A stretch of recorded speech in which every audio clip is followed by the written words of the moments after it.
बंदी छोड़ सतगुरु रामपाल जी परमेश्वर जी की जय हो।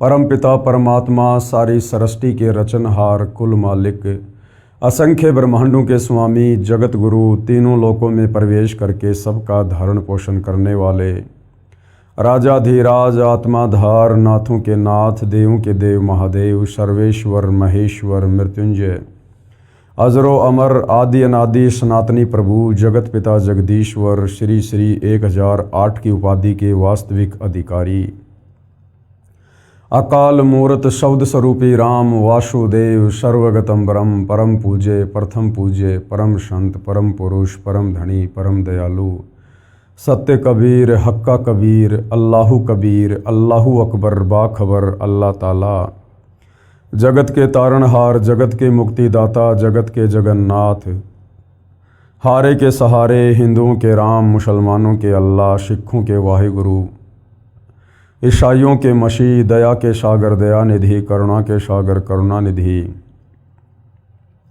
स्वयंभू परिभू संकट मोचन कष्ट हरण मंगल करण दुख भंजन अविगत कबीर निर्विकार निर्विषम परमात्मा अलय अलेख सतगुरु आदि अनादि सतगुरु असली मर्यादा पुरुषोत्तम असली राम असली कृष्ण असली घनश्याम असली मुरारी राजाओं के राजा महाराजाओं के महाराजा शहंशाहों के शहंशाह सम्राटों के सम्राट भगवानों के भगवान अल्लाहों के अल्लाह प्रभुओं के प्रभु मसीहाओं के मसीह सच्चे वाहिगुरु बाबाओं के बाबा पीरों के पीर सेठों के सेठ जगत सेठ सावड़सा सेठ सर्वगुण संपन्न अनंत कोटि कलाओं के स्वामी अनंत कोटि ब्रह्मांडों के नायक योगियों में महायोगी ध्यानियों में महाध्यानी सिद्धों में परम सिद्ध ज्ञानियों में तत्वज्ञानी ब्रह्मज्ञानी महाज्ञानी परम ज्ञानी सर्वश्रेष्ठ ज्ञानी विज्ञानी युवा कबीर समर्थ कबीर असमवात अमित ओजा सच्चे रहनुमा करीम अल्लाह सुभान अल्लाह दुनिया के अंतिम पैगंबर 8 सितंबर 1951 से गांव धनाना जिला सोनीपत हरियाणा भारतवर्ष की पावन भूमि पे प्रकट रियल कल की भगवान श्री नारायण साकार हरि श्री बाबा साहेब नूर अनंत परमात्मा सच्चे दरवेश सच्चे बाखबर संत श्रोमणी सतगुरु रामपाल जी परमेश्वर जी के चरण कमल में आप और हम सभी भाई बहनों का अनंत कोटि दंडवत प्रणाम। सत्साई भाई और बहनों, बहुत बड़ी दया बहुत बड़ी मेहर पूज्य गुरुदेव भगवान की परमेश्वर रामपाल जी की, जिनके शुभ आशीर्वाद से विशेष आशीर्वाद से उन्हीं के सत्संगों के संग्रह के ऊपर बन चुकी पुस्तक कबीर बड़ा या कृष्ण, इस पर वीडियो बनाने की श्रृंखला जारी है। इसी श्रृंखला में आज हमारा ये 10वें नंबर का वीडियो है और प्रत्येक वीडियो में पूज्य गुरुदेव भगवान के आशीर्वाद से हमें भक्ति और भगवान को लेकर अध्यात्म को लेकर नई नई रोचक जानकारियाँ प्राप्त हो रही हैं। जो गूढ़ ज्ञान जो गूढ़ जानकारी सदियों से हमारे तत्व ज्ञान हीन धर्म गुरु हमें इन सदग्रंथों को पढ़कर समझकर नहीं बता पाए और हम सदियों से शास्त्र विरुद्ध साधना ही करते हुए आ रहे हैं। जिस शास्त्र विरुद्ध साधना को करने के चलते हमारे पूर्वज आज प्रेत योनि में भूत योनि में कष्ट उठा रहे हैं और हमारे से उनके श्राद्ध निकलवा कर हमें भी उन्हीं के पास उन्हीं नीच योनियों में भेजने का प्रयत्न कर रहे थे। अब पूज्य गुरुदेव भगवान सतगुरु रामपाल जी ने सतलोक से चलकर आकर विशेष दया करी, विशेष रजा की है। इन समस्त धर्मशास्त्रों का निष्कर्ष निकालकर अपने सत्संगों के माध्यम से पुस्तकों के माध्यम से समाज के हाथों में दे दिया है। अब ये समाज के ऊपर निर्भर करता है कि समाज इस पवित्र अमृत ज्ञान को अपनी आत्मा के कल्याण हेतु किस प्रकार से उपयोग में लेता है। उसके लिए भाई और बहनों ये जानकारी आप भाई बहनों तक पहुंचाई जा रही है। तो ये जो पवित्र पुस्तक कबीर बड़ा या कृष्ण है, ये विशेषकर हिंदू धर्म के चारों वेद गीता जी और 18 पुराणों के ज्ञान से प्रमाणित है। इस पवित्र पुस्तक के तत्व ज्ञान में अमृत ज्ञान में सुई की नोक रखने जितनी कमी हिंदू धर्म का कोई भी धर्माचार्य निकालने में सक्षम नहीं है। चाहे अपनी अज्ञानता और नादानी के चलते पूरी पुस्तक को ही रिजेक्ट क्यों ना कर दे, ये अलग विषय है। बाकी इस पवित्र पुस्तक को पढ़कर ही आप असल में भक्ति और भगवान के विषय में जान सकते हैं, अपनी आत्मा के कल्याण के मार्ग पर चल सकते हैं। दूसरा, इस पृथ्वी पर कोई विकल्प शेष नहीं है। और भाइयों और बहनों, जब आप सतगुरु रामपाल जी के अमृत ज्ञान को सुनना या पढ़ना शुरू करें तो सबसे पहले सृष्टि रचना को अवश्य पढ़ें, अवश्य सुनें, अवश्य समझें, क्योंकि सृष्टि रचना को समझे बिना हम अध्यात्म को नहीं समझ पाएंगे, किसी भी धर्म ग्रंथ को नहीं समझ पाएंगे, क्योंकि सृष्टि रचना मास्टर की है। सृष्टि रचना अध्यात्म की नींव है, मूल है। उसके बाद हम धर्मशास्त्रों को पहली कक्षा के कायदे की तरह समझ पाएंगे। तो आज जो ये कृष्ण बड़ा या कबीर इस मुद्दे पर जो जनता की अदालत में, जनता की कोर्ट में मामला चल रहा है, इस पुस्तक के अंतर्गत हिंदू समाज से जुड़ी आत्माओं को समझाने के लिए जिस प्रकार सतगुरु रामपाल जी ने इस पुस्तक में एक टॉपिक ऐड किया है कि जनता की अदालत में मामला, और जनता की अदालत में जज भी जनता ही है, क्योंकि वर्तमान में जनता पढ़ी लिखी है, अपने धर्मशास्त्रों से परिचित है, आंखों देखकर निर्णय कर सकती है। मुद्दा क्या है? कबीर बड़ा या कृष्ण? सुप्रीम गॉड, सुप्रीम परमात्मा, मोक्षदायक परमात्मा, सर्व सृष्टि रचनहार कबीर परमेश्वर है या श्री कृष्ण है? तो श्री कृष्ण जी की तरफ से जनता की अदालत में जो वकील साहिबान नियुक्त हैं वे सर्व हिंदू धर्म गुरु हैं, आचार्य शंकराचार्य।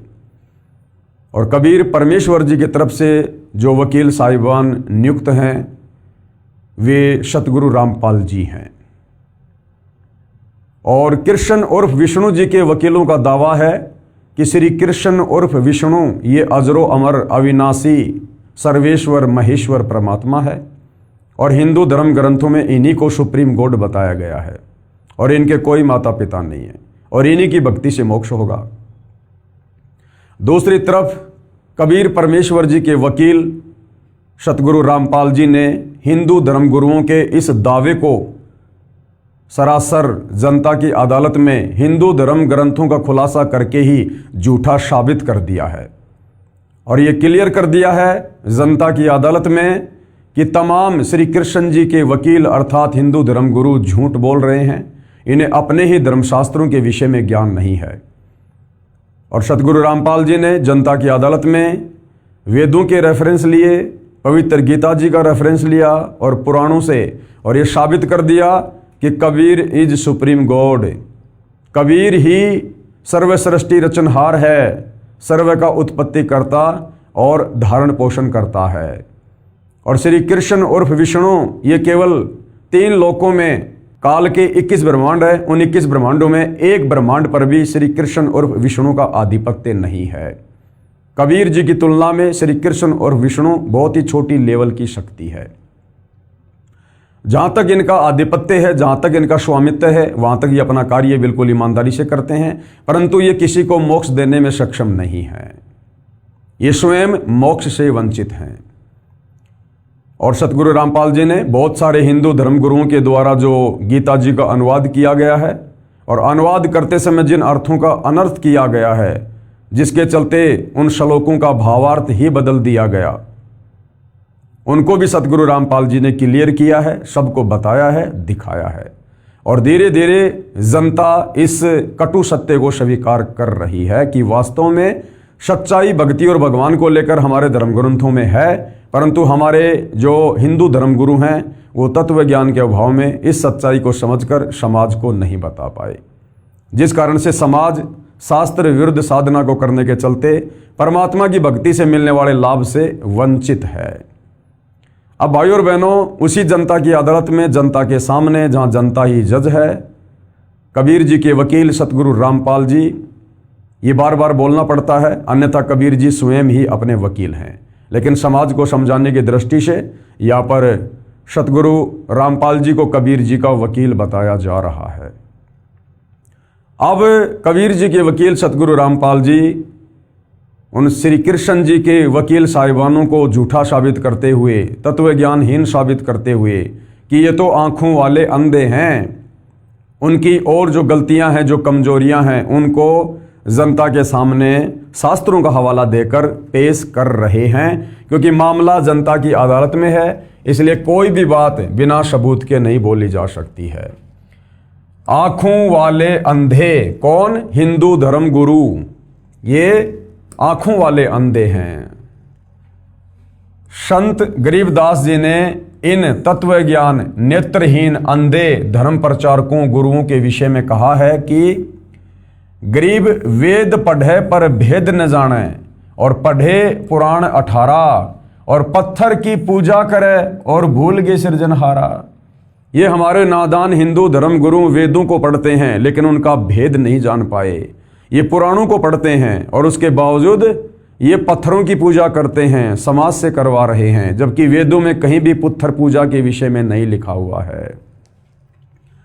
अर्थात ये गुरुजन चारों वेदों तथा 18 पुराणों को पढ़ते हैं परंतु गूढ़ रहस्यों को नहीं समझ सके। जो अध्यापक अपने पाठ्यक्रम यानी सिलेबस की पुस्तकों के गूढ़ ज्ञान को नहीं जानकर और पाठ्यक्रम से बाहर का यानी आउटर ज्ञान विद्यार्थियों को पढ़ाता है तो वह नालायक व्यक्ति है।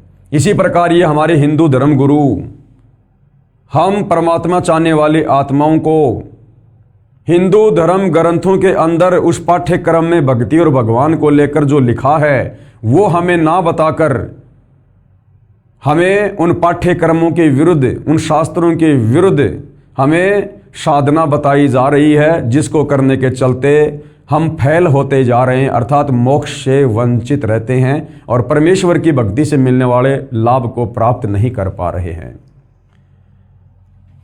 पाठ्यक्रम से बाहर का आउटर ज्ञान विद्यार्थियों को पढ़ाता है तो वो नालायक व्यक्ति है, विद्यार्थियों का जीवन नष्ट कर रहा है। यही दशा इन धर्म के नाम पर बने धर्म गुरुजनों की है। धर्म ग्रंथों को न समझकर उनसे बाहर की दंत कथा लोक वेद बता रहे हैं। संत गरीबदास जी ने फिर कहा है इन आंखों वाले अंधे धर्म गुरुओं के विषय में। आदरणीय गरीबदास जी क्या कह रहे हैं? गीता और भागवत पढ़े नहीं बूझे शब्द ठिकाने नू। गीता पढ़ते हैं, भागवत पढ़ते हैं, लेकिन जो वास्तविक ज्ञान उसमें लिखा हुआ है भक्ति को लेकर उसको नहीं बता रहे, उसको नहीं समझ पा रहे। और मन मथुरा दिल द्वारिका नगरी क्या करो बरसाने नू। मोती मुक्ता दर्शत नाही ये गुरु सब अंधरे, और देखत के तो नैन चिशम है इनका फिर्या मोतिया बिंदरे। अर्थात ये सब के सब गुरुजन श्रीमद् भगवद गीता तथा श्रीमद् भागवत सुधा सागर को पढ़ते हैं। इनको आधार बताकर जनता को ज्ञान बताते हैं कि हम जो भी ज्ञान बता रहे हैं गीता जी से बता रहे हैं, भागवत सुधा सागर से बता रहे हैं, और संस्कृत बोलते हैं, और श्रोता इनको परम विद्वान मानते हैं। गीता मनीषी की उपाधि श्रद्धालुओं ने इनको दे रखी है, परंतु इनको ग्रंथों का यथार्थ ज्ञान नहीं है। ये पढ़ते हैं गीता, इनको पता ही नहीं कि गीता का ज्ञान किस अदृश्य शक्ति ने श्री कृष्ण जी के शरीर में प्रवेश करके बोला था। गीता पढ़ते हैं परंतु नहीं बूझे शब्द ठिकाने नू, यानी जिस ठिकाने के शब्द यथार्थ नाम जाप से मोक्ष होना है उसको जानना नहीं चाहते। जैसे गीता अध्याय 8 श्लोक 13 में गीता ज्ञान दाता कौन है? गीता ज्ञान दाता ये काल ब्रह्म ज्योति निरंजन दुर्गा का पति ब्रह्मा विष्णु महेश का पिता, ये गीता का ज्ञान दाता है। इसने श्री कृष्ण जी के शरीर में प्रवेश करके प्रेत की भांति और गीता जी का ज्ञान बोला। तो खुद गीता का ज्ञान देने वाला ब्रह्म गीता अध्याय 8 श्लोक नंबर 13 में अपना मंत्र बता रहा है, साफ साफ लिखा हुआ है। इसके बावजूद भी हमारे नादान धर्म गुरु हमें ओम मंत्र के अलावा और ही ना जाने राधे राधे श्याम मिला दे, हरे रामा हरे कृष्णा हरे हरे हरे हरे, पता नहीं दुनिया भर के मनमुखी मंत्र जाप करवा रहे हैं।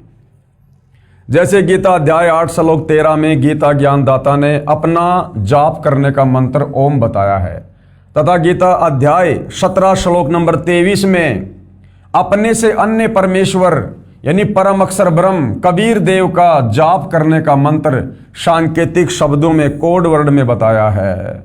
अपना तो बताया गीता ज्ञानदाता ने ओम मंत्र अध्याय 8 श्लोक नंबर 13 में। इसके अलावा अपने से अन्य सुप्रीम गॉड परम अक्षर ब्रह्म के विषय में जो गीता 8 अध्याय 3 में कह रहा है कि वो परम अक्षर ब्रह्म है, उसकी भक्ति साधना का भी मंत्र सांकेतिक रूप से बताया है। गीता अध्याय 17 श्लोक नंबर 23 में ओम तत् सत इति निर्देश ब्रह्मण त्रिविध समर्थ है। इसके बावजूद भी हमारे धर्म गुरुओं की बुद्धि ने काम नहीं किया। ओम तत् सत, इस ओम तत्सत मंत्र के ठिकाने के शब्द यथार्थ नाम अन्य हैं। कहीं को ये सोचे कि लो जी हमें पता चल गया ओम तत् सत और कल ही जाप करने लग जाओ ओम तत् सत, बिल्कुल भी नहीं। ये तत् और सत ये सांकेतिक शब्द हैं। इस तत् के अंदर 2 मंत्र हैं और सत का भी एक मंत्र है। वो केवल वर्तमान में तत्वदर्शी संत सतगुरु रामपाल जी के पास हैं, उनके अलावा किसी को ज्ञान नहीं है।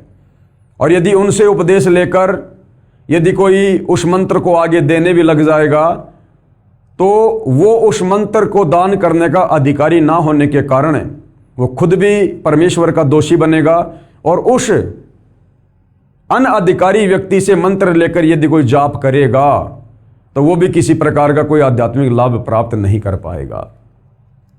ओम तत्सत, इस ओम तत्सत मंत्र के ठिकाने के शब्द यथार्थ नाम अन्य हैं। उनको ये गुरुजन जानते नहीं और न जानना चाहते हैं। मोक्ष इन्हीं 3 मंत्रों से होना है। इन 3 नामों के यथार्थ नामों का जाप न करके चाहे चारों वेदों व गीता आदि ग्रंथों को पढ़ते पढ़ाते रहो, जीवन व्यर्थ हो जाएगा। इसलिए कहा है कि इन गुरुओं को अज्ञान रूपी मोतियाबिंद हुआ है। मोतियाबिंद वाले की आंखें स्वस्थ दिखाई देती हैं परंतु दिखाई कुछ नहीं देता। जिस व्यक्ति को मोतियाबिंद का रोग होता है उसकी आंखें तो बिल्कुल स्वस्थ होती हैं लेकिन वास्तव में दिखाई उसको कुछ भी नहीं देता है। इसी प्रकार ये हमारे नादान धर्मगुरु ये दिखाई तो देते हैं संस्कृत के विद्वान, प्रकांड ज्ञाता, शास्त्रों के मर्मज्ञ, परंतु वास्तव में इनको मोतियाबिंद है। इनको तो ठिकाने का मंत्र का भी नहीं पता, इनको तो गीता ज्ञानदाता का भी नहीं पता। इसी प्रकार ये धर्मगुरु संस्कृत बोलते हैं तो श्रोताओं को लगता है कि ये बड़े विद्वान हैं, परंतु इनको सदग्रंथों की कुछ भी समझ नहीं है। ये अज्ञानी हैं, यथार्थ ज्ञान नेत्रहीन अंधे हैं। अब भाइयों और बहनों विचार करो, सतगुरु रामपाल जी पिछले 25-30 वर्षों से डंके की चोट पर नेशनल टीवी चैनल पर लोगों को डिबेट के लिए आमंत्रित कर रहे हैं और ठोक ठोक के ये सत्य ज्ञान दे रहे हैं। इन तमाम धर्मों के धर्मगुरुओं को, आचार्य शंकराचार्यों को, मुल्ला मौलवियों को, पादरियों को, पाठियों को डंके की चोट पर कह रहे हैं कि ये मूर्ख हैं, इन्हें अध्यात्म का ज्ञान नहीं है, ये भगत समाज का कुमार्गदर्शन कर रहे हैं, लोगों के जीवन के साथ में खिलवाड़ कर रहे हैं। उसके बावजूद भी सतगुरु रामपाल जी के समक्ष आकर ज्ञान चर्चा करने की किसी की हिम्मत नहीं हो रही है, क्योंकि सबको पता है कि जो ज्ञान सतगुरु रामपाल जी दे रहे हैं वो सर्व शास्त्रों से प्रमाणित है और हम इन्हीं शास्त्रों का हवाला देकर समाज को भक्ति के नाम पर मूर्ख बना चुके हैं। तो अब यदि हमने सतगुरु रामपाल जी से डिबेट की तो हमारी पोल पट्टी खुल जाएगी और हम घर के रहेंगे ना घाट के। इसलिए बिल्कुल कान दबोच कर बैठे हैं, सुनना भी पसंद नहीं करते, सामने आना तो बहुत दूर की बात है। लेकिन कब तक सच्चाई तो सामने आके रहेगी। गीता ज्ञान देने वाला अपने आप को नाशवान कहता है। गीता ज्ञान देने वाला भगवान, ये ब्रह्म, हिंदू समाज चाहे श्री कृष्ण समझो, ये अपने आप को नाशवान कह रहा है कि मेरा तो जन्म और मृत्यु होती है, मैं नाशवान हूं, अविनाशी नहीं हूं। तो बताओ, नाशवान भगवान की भक्ति करके आप और हम भगत भला कैसे अविनाशी हो जाएंगे? हमारा कैसे मोक्ष हो जाएगा जब गीता ज्ञान देने वाला खुद ही नाशवान है? अपने से अन्य को अविनाशी कहता है और कह रहा है कि अविनाशी तो उसको जान जिसको मारने में कोई भी सक्षम नहीं है। गीता अध्याय 2 श्लोक नंबर 17 में और गीता अध्याय 18 श्लोक 62 में अर्जुन को ये गीता ज्ञानदाता, हिंदुओं का भगवान, ये निराकार ब्रह्म, उसी परमेश्वर की परम अक्षर ब्रह्म की शरण में जाने की सलाह दे रहा है कि अर्जुन तू सर्वभाव से उस परमेश्वर की शरण में जा, जहां जाने के बाद साधक लौटकर फिर इस संसार में वापस नहीं आता। और उसी की शरण में जाने को कहा है। ये श्री कृष्ण को ही अविनाशी जगत का कर्ता बताकर, कौन? ये हमारे हिंदू धर्म गुरु और जनता के साथ में धोखा कर रहे हैं, ये आंखों वाले अंधे हैं। अब सवाल किया गया है जनता की अदालत में सतगुरु रामपाल जी से, क्योंकि जनता को धीरे धीरे इंटरेस्ट आ रहा है, जनता की रुचि बढ़ रही है धर्मशास्त्रों से सारे प्रमाण देखकर। तो जनता की अदालत में अब कबीर जी के वकील सतगुरु रामपाल जी से आगे सवाल पूछा जा रहा है। प्रश्न नंबर 2, काल पुरुष कौन है? तो सतगुरु रामपाल जी ने उत्तर दिया, सृष्टि रचना जो पेज नंबर 389 पर लिखी है उसमें विस्तार पूर्वक लिखा है। और सृष्टि रचना आपको इस पुस्तक के प्रथम वीडियो में दास ने मौखिक सुना दी है।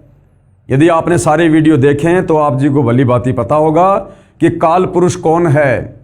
सतलोक में परमात्मा जी ने एक अंडे से जिस आत्मा की उत्पत्ति की थी उसको आगे चलकर काल पुरुष की संज्ञा दी गई है, जो दुर्गा का पति है और ब्रह्मा विष्णु महेश का पिता है। आगे सवाल नंबर 3 किया गया है, काल भगवान अर्थात ब्रह्म अविनाशी है या जन्मता मरता है? ये जो काल पुरुष है जिसको आप दुर्गा का पति और ब्रह्मा विष्णु महेश का पिता कह रहे हैं, तो ये जो काल भगवान है, जो ये काल पुरुष है, ये अविनाशी है या ये जन्मता और मरता है? तो उत्तर जनता की अदालत में सतगुरु रामपाल जी दे रहे हैं, ये जन्मता और मरता है, ये अविनाशी नहीं है। आगे चौथा सवाल किया गया है, गीता में कहां प्रमाण है इस बात का?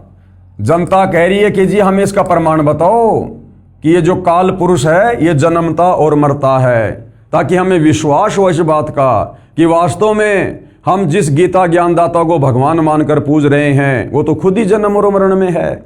जब खुद ही जन्म और मरण में है तो भला हमारा जन्म मरण का रोग कैसे कटेगा, हमारा मोक्ष कैसे होगा? तो उत्तर दे रहे हैं कबीर जी के वकील सतगुरु रामपाल जी।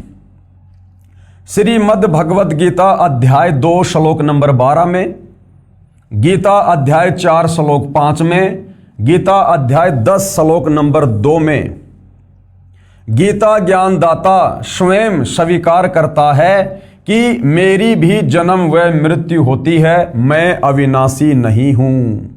पवित्र गीता जी से ही कबीर जी के वकील सतगुरु रामपाल जी ने ये अध्याय और श्लोक बताकर क्लियर कर दिया है। ऊपर पहले आपको दिखा भी दिए गए हैं सारे श्लोक। और क्या कह रहा है गीता ज्ञानदाता? कहा है कि हे अर्जुन, तेरे और मेरे बहुत जन्म हो चुके हैं, तू नहीं जानता, मैं जानता हूं। तो गीता ज्ञानदाता जन्म और मरण में है, अपनी जन्म और मृत्यु खुद स्वीकार कर रहा है। कौन है गीता ज्ञानदाता? ब्रह्म काल। अब यदि हिंदू समाज के श्रद्धालु ये मानते हैं कि गीता का ज्ञान देने वाले श्री कृष्ण जी हैं, तो भाई श्री कृष्ण जी भी जन्म और मरण में हैं। श्री कृष्ण जी का जन्म देवकी के गर्भ से हुआ और अंत में श्री कृष्ण जी की मृत्यु एक बालिया नाम के शिकारी के द्वारा पैर में जहरीला तीर मारने से हुई। ये भी आप सबको पता है, इतिहास साक्षी है। तो यदि आप श्री कृष्ण जी को गीता ज्ञानदाता मानते हैं तो श्री कृष्ण जी भी जन्म और मरण में है, और जो भगवान जन्म और मरण में है उसकी भक्ति से साधक का मोक्ष नहीं हो सकता। और वैसे गीता ज्ञानदाता ये काल ब्रह्म है जो श्री कृष्ण जी के शरीर में प्रवेश करके गीता जी का ज्ञान जिसने बोला था। तो गीता अध्याय 2 श्लोक 12, 4 श्लोक 5 और 10 श्लोक 2 में ये खुद स्वीकार कर रहा है कि तू, मैं और ये राजा लोग व सैनिक पहले भी थे, आगे भी होंगे। ये न जान कि हम केवल वर्तमान में ही हैं। मेरी उत्पत्ति को न तो देवता लोग जानते हैं, कौन कह रहा है? ये ब्रह्म, और न ही ऋषिजन, क्योंकि ये सब मेरे से ही उत्पन्न है। ये ब्रह्म कह रहा है कि अर्जुन, मेरी उत्पत्ति यानी जन्म को न तो देवता जानते हैं, ये ब्रह्मा विष्णु महेश भी नहीं जानते, इंद्र और 33 करोड़ देवता भी नहीं जानते। क्यों? क्योंकि सब इस काल और दुर्गा से उत्पन्न हैं।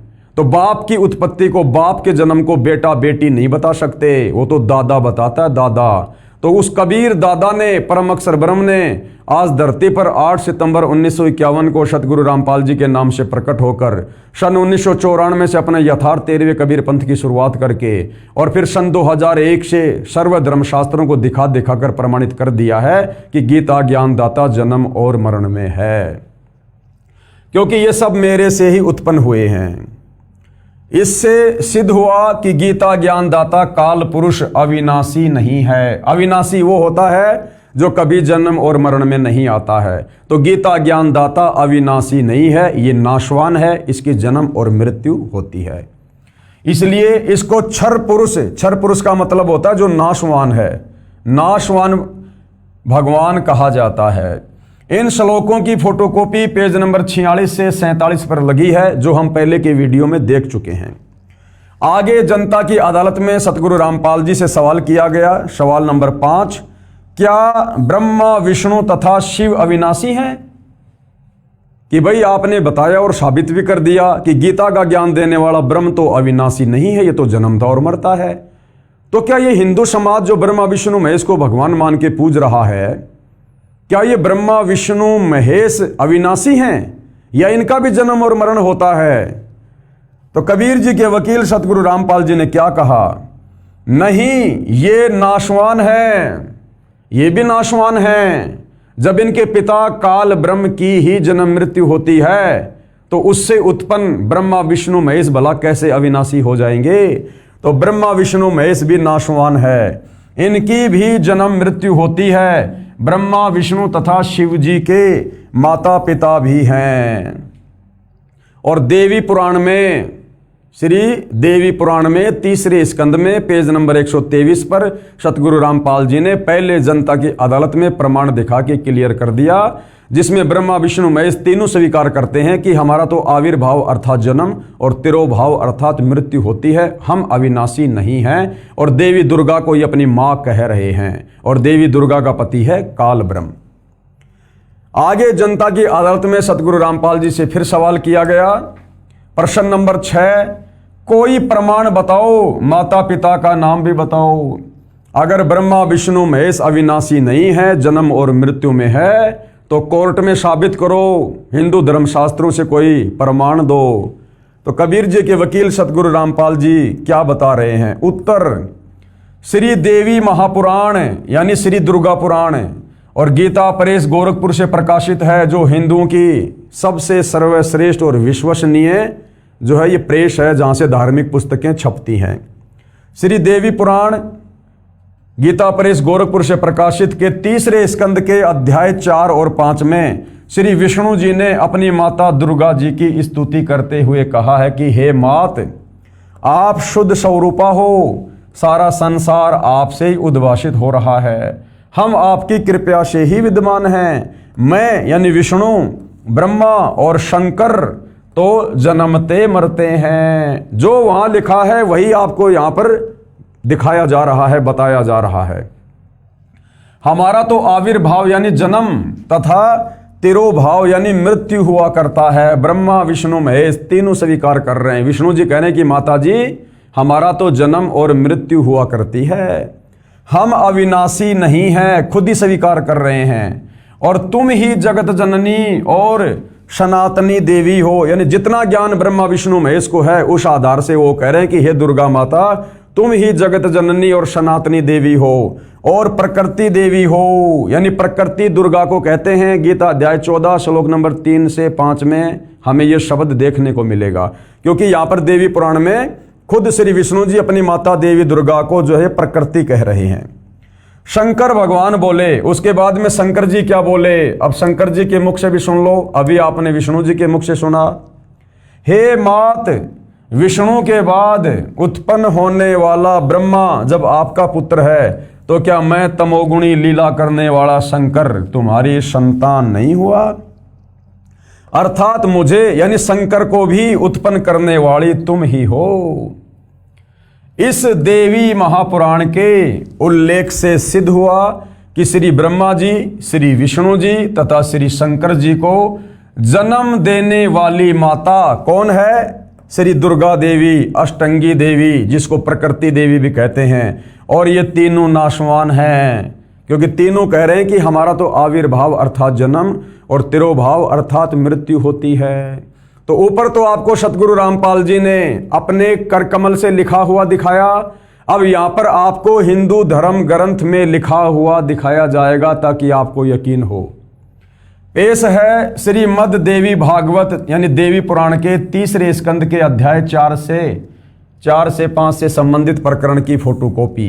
संक्षिप्त देवी भागवत थोड़ा सा जूम करके दिखा देता हूं ताकि आप लोगों को अच्छे से समझ में आ जाए, क्योंकि भाइयों और बहनों, जब तक हम अपनी आंखों से अपने सदग्रंथों को नहीं देखेंगे, अपने धर्म ग्रंथों को नहीं देखेंगे, जिन धर्म ग्रंथों का हवाला देकर, जिनका पाठ करके, कथाएं करके हमारे वो संस्कृत के विद्वान धर्म गुरु हमारे पूर्वजों को मूर्ख बना के चले गए, हमें भी मूर्खता की लाइन में खड़ा किए हुए थे, शास्त्र विरुद्ध साधना करवा रहे थे, ब्रह्मा विष्णु महेश को सुप्रीम गॉड बताकर, अजरो अमर अविनाशी बताकर इनके कोई माता पिता नहीं है, आप और हमारे जीवन को नरक बनाने की तैयारी कर रहे थे।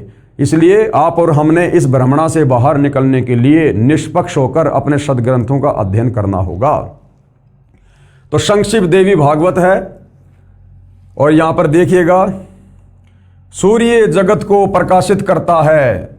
ये विष्णु जी अपनी माता दुर्गा की स्तुति कर रहे हैं, तुम शुद्ध स्वरूपा हो, ये संसार सारा तुम्ही से उद्भाषित हो रहा है। मैं यानी विष्णु जी, ब्रह्मा और शंकर, हम सभी तुम्हारी कृपा से ही विद्यमान हैं। हमारा आविर्भाव और तिरोभाव हुआ करता है। आविर्भाव ये संस्कृत का शब्द है यानी जन्म, और तिरोभाव यानी मृत्यु हुआ करता है। केवल तुम ही नित्य हो, जगत जननी हो, प्रकृति और सनातनी देवी हो। भगवान शंकर बोले। उसके बाद जब विष्णु जी अपनी माता की स्तुति करके रुक गए, उसके बाद भगवान शंकर क्या बोले देवी दुर्गा को? भगवान शंकर बोले, हे देवी, यदि महाभाग विष्णु तुम्ही से प्रकट हुए हैं यानी तुम्हारे से ही उत्पन्न हुए हैं, तो उनके बाद उत्पन्न होने वाले यानी जन्म लेने वाले ब्रह्मा जी भी तुम्हारे ही बालक हुए। फिर मैं तमोगुणी लीला करने वाला शंकर क्या तुम्हारी संतान नहीं हुआ? अर्थात मुझे भी उत्पन्न करने वाले तुम ही हो। शिवे, संपूर्ण संसार की सृष्टि करने में तुम बड़ी चतुर हो। तो भाइयों और बहनों, बिल्कुल क्लियर कर दिया गया है, बिल्कुल क्लियर।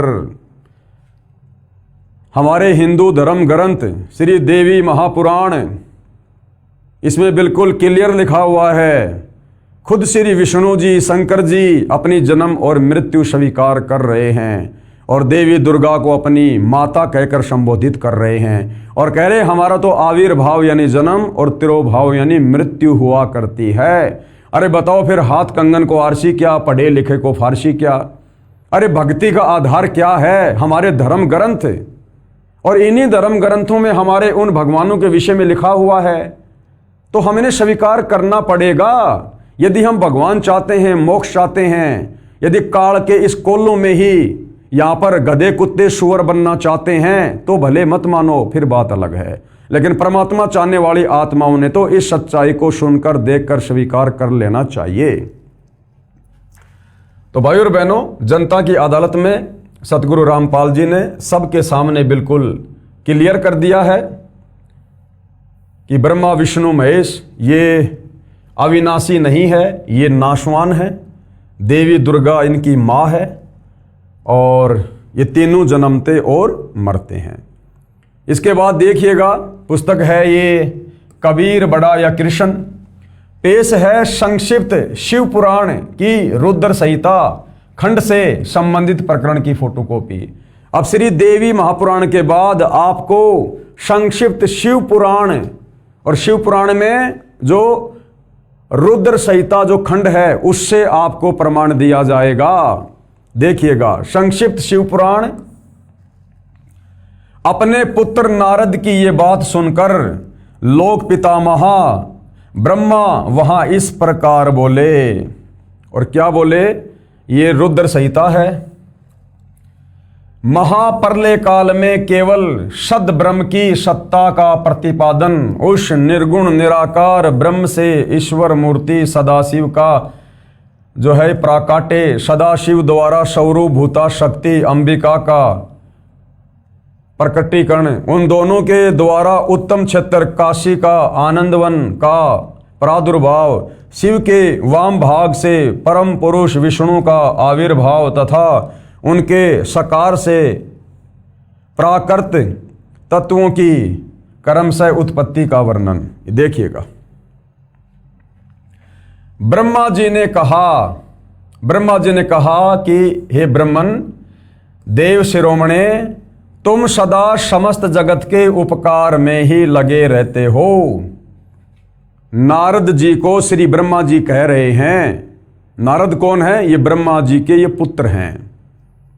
और नारद जी ने एक बार अपने पिता श्री ब्रह्मा जी से सृष्टि रचना के विषय में जानना चाहा कि परमात्मा कौन है, सृष्टि की उत्पत्ति कैसे हुई, आपने रचा या किसी और ने रचा।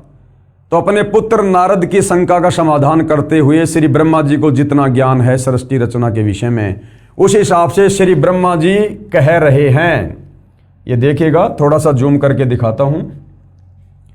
ब्रह्मा जी ने कहा, हे ब्राह्मण देव शिरोमणे, तुम सदा समस्त जगत के उपकार में ही लगे रहते हो।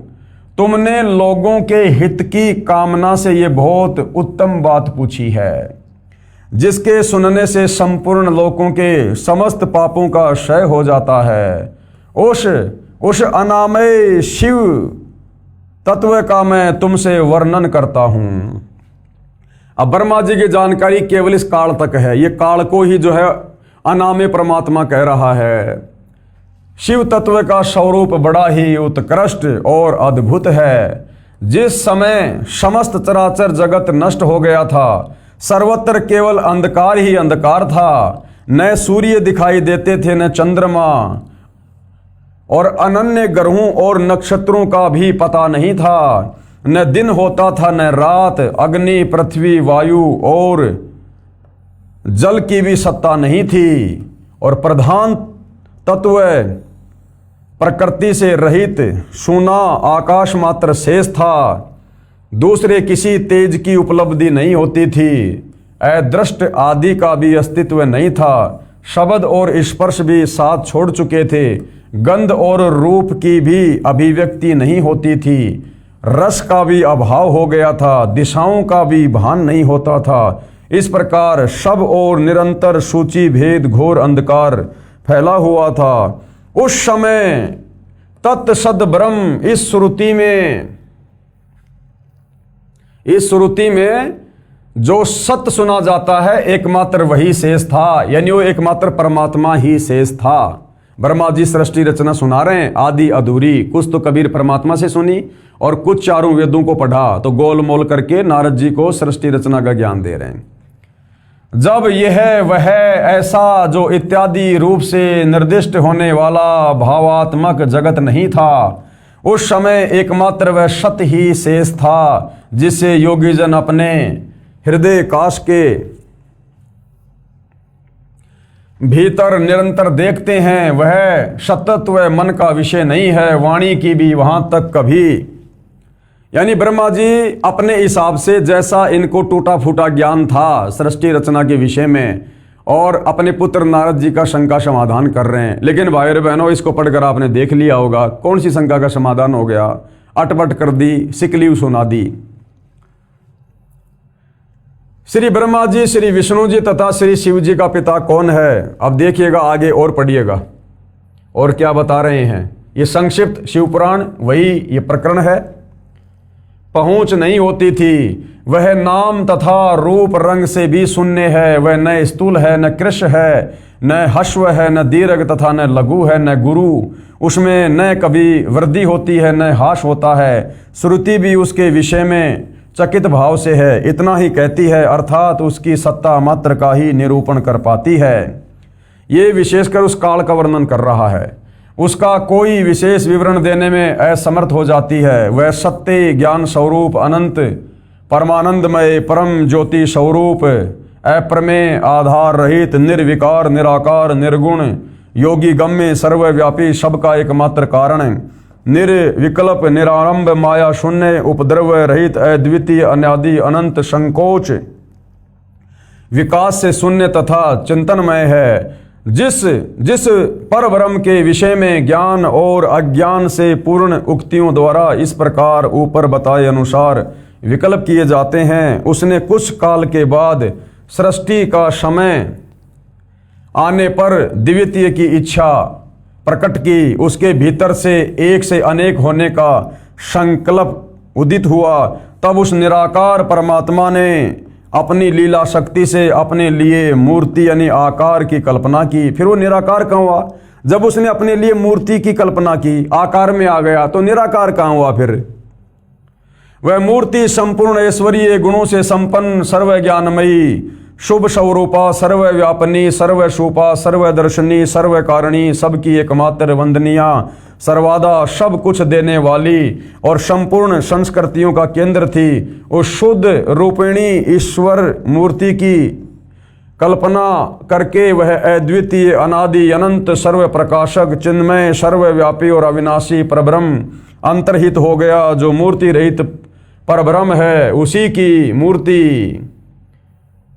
की मूर्ति चिन्मय आकार भगवान सदाशिव है। काल की महिमा का वर्णन कर रहा है, लेकिन शिकलीव सुना रहा है। सीधी सीधी बात पूछी थी नारद जी ने कि सृष्टि की उत्पत्ति कैसे हुई और ये किसने की। और देखो घुमा फिरा के वो खिचड़ी ज्ञान जो कुछ वेदों वाला और कुछ जो उसने कबीर परमात्मा जी से सुना था, उस ज्ञान को गोलमोल करके ब्रह्मा जी अपने पुत्र नारद को बता रहे हैं।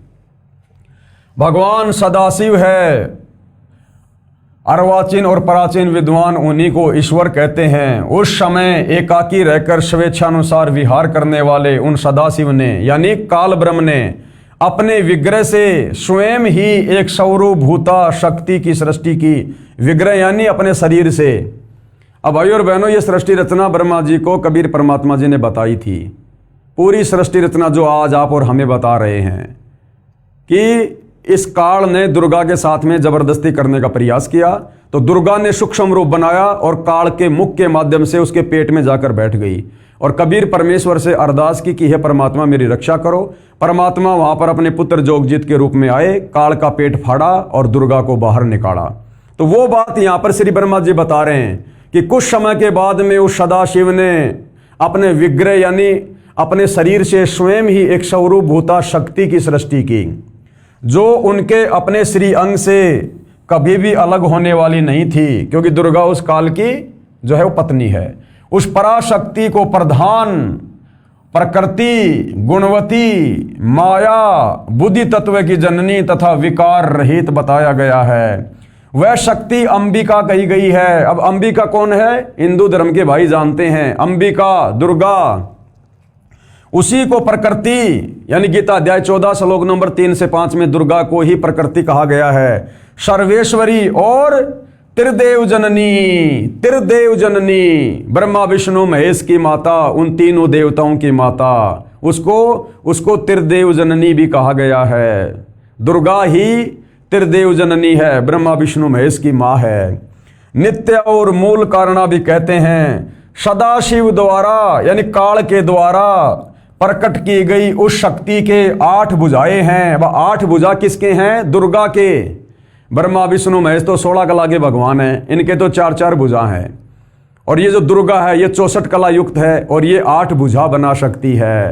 तो ब्रह्मा जी क्या कह रहे हैं? सदाशिव यानी काल द्वारा प्रकट की गई उस शक्ति के 8 भुजाएं हैं। उस शुभ लक्षणा देवी के मुख की शोभा विचित्र है। वह अकेली ही अपने मुखमंडल में सदा एक सहस्त्र चंद्रमाओं की कांति धारण किए रहती है। नाना प्रकार के आभूषण उसके श्रीअंगों की शोभा बढ़ाते हैं। वह देवी नाना प्रकार की गतियों से संपन्न है और अनेक प्रकार के अस्त्र शस्त्र धारण करती है। उसके खुले हुए नेत्र खिले हुए कमल के समान जान पड़ते हैं। वह अचिंत्य तेज से जगमगाती है। वह सबकी योनि है। अर्थात काल इस दुर्गा के उस गर्भ में बीज डाल के यानी पति पत्नी व्यवहार करके सबकी उत्पत्ति करता है। तो ब्रह्मा जी क्या कह रहे हैं? वह सबकी योनि है, अर्थात वो सबकी माँ है। 21 ब्रह्मांड में सब उसी से जन्मते हैं। वह सबकी योनि है और सदा उधमशील रहती है। एकाकिनी होकर भी वह माया संयोग वशात अनेक हो जाती है। वो तो उसके पास में सिद्धि शक्तियां हैं, बहुत सारे रूप बना लेती है। वे जो सदाशिव हैं, वो जो सदाशिव यानी काल ब्रह्म ज्योति निरंजन, उसको सदाशिव कहा गया है। वे जो सदाशिव हैं उन्हें परम पुरुष ईश्वर शिव शंभु और महेश्वर कहते हैं।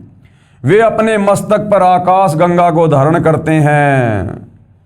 अब ब्रह्मा जी को नहीं पता इस बात का, क्योंकि ब्रह्मा जी ने उसके दर्शन किए नहीं, वो किसी को दर्शन देता ही नहीं। तो यहां पर ब्रह्मा जी अटपट मार रहा है, क्योंकि ये काल क्या करता है भाई और बहनों, अपने पुत्र शंकर का रूप धारण करके और ये जो है प्रकट हो जाता है। और उस समय ये ब्रह्मा और विष्णु सोचते हैं कि बस यही है परमात्मा, यही है भगवान। उस हिसाब से ये ब्रह्मा जी बखान कर रहे हैं। और गंगा को धारण करते हैं। उनके भाल देश में यानी उनके माथे पर चंद्रमा शोभा पाते हैं। उनके 5 मुख हैं और प्रत्येक मुख में 3-3 नेत्र हैं। उनका चित्त सदा प्रसन्न रहता है। वे 10 भुजाओं से युक्त और त्रिशूलधारी हैं। जबकि वो तो कितनी भी भुजा बना सकता है, 1000 तक। शंकर जी तो केवल 4 भुजा बना सकते हैं, इससे ज्यादा नहीं। तो शंकर जी के रूप में जो वो 10 भुजा बना लेता है वो काल है। और उससे कम चाहे 2, 5, 10, 50, 500 कितनी बना सकता है, लेकिन 1000 से ज्यादा भुजा नहीं बना सकता।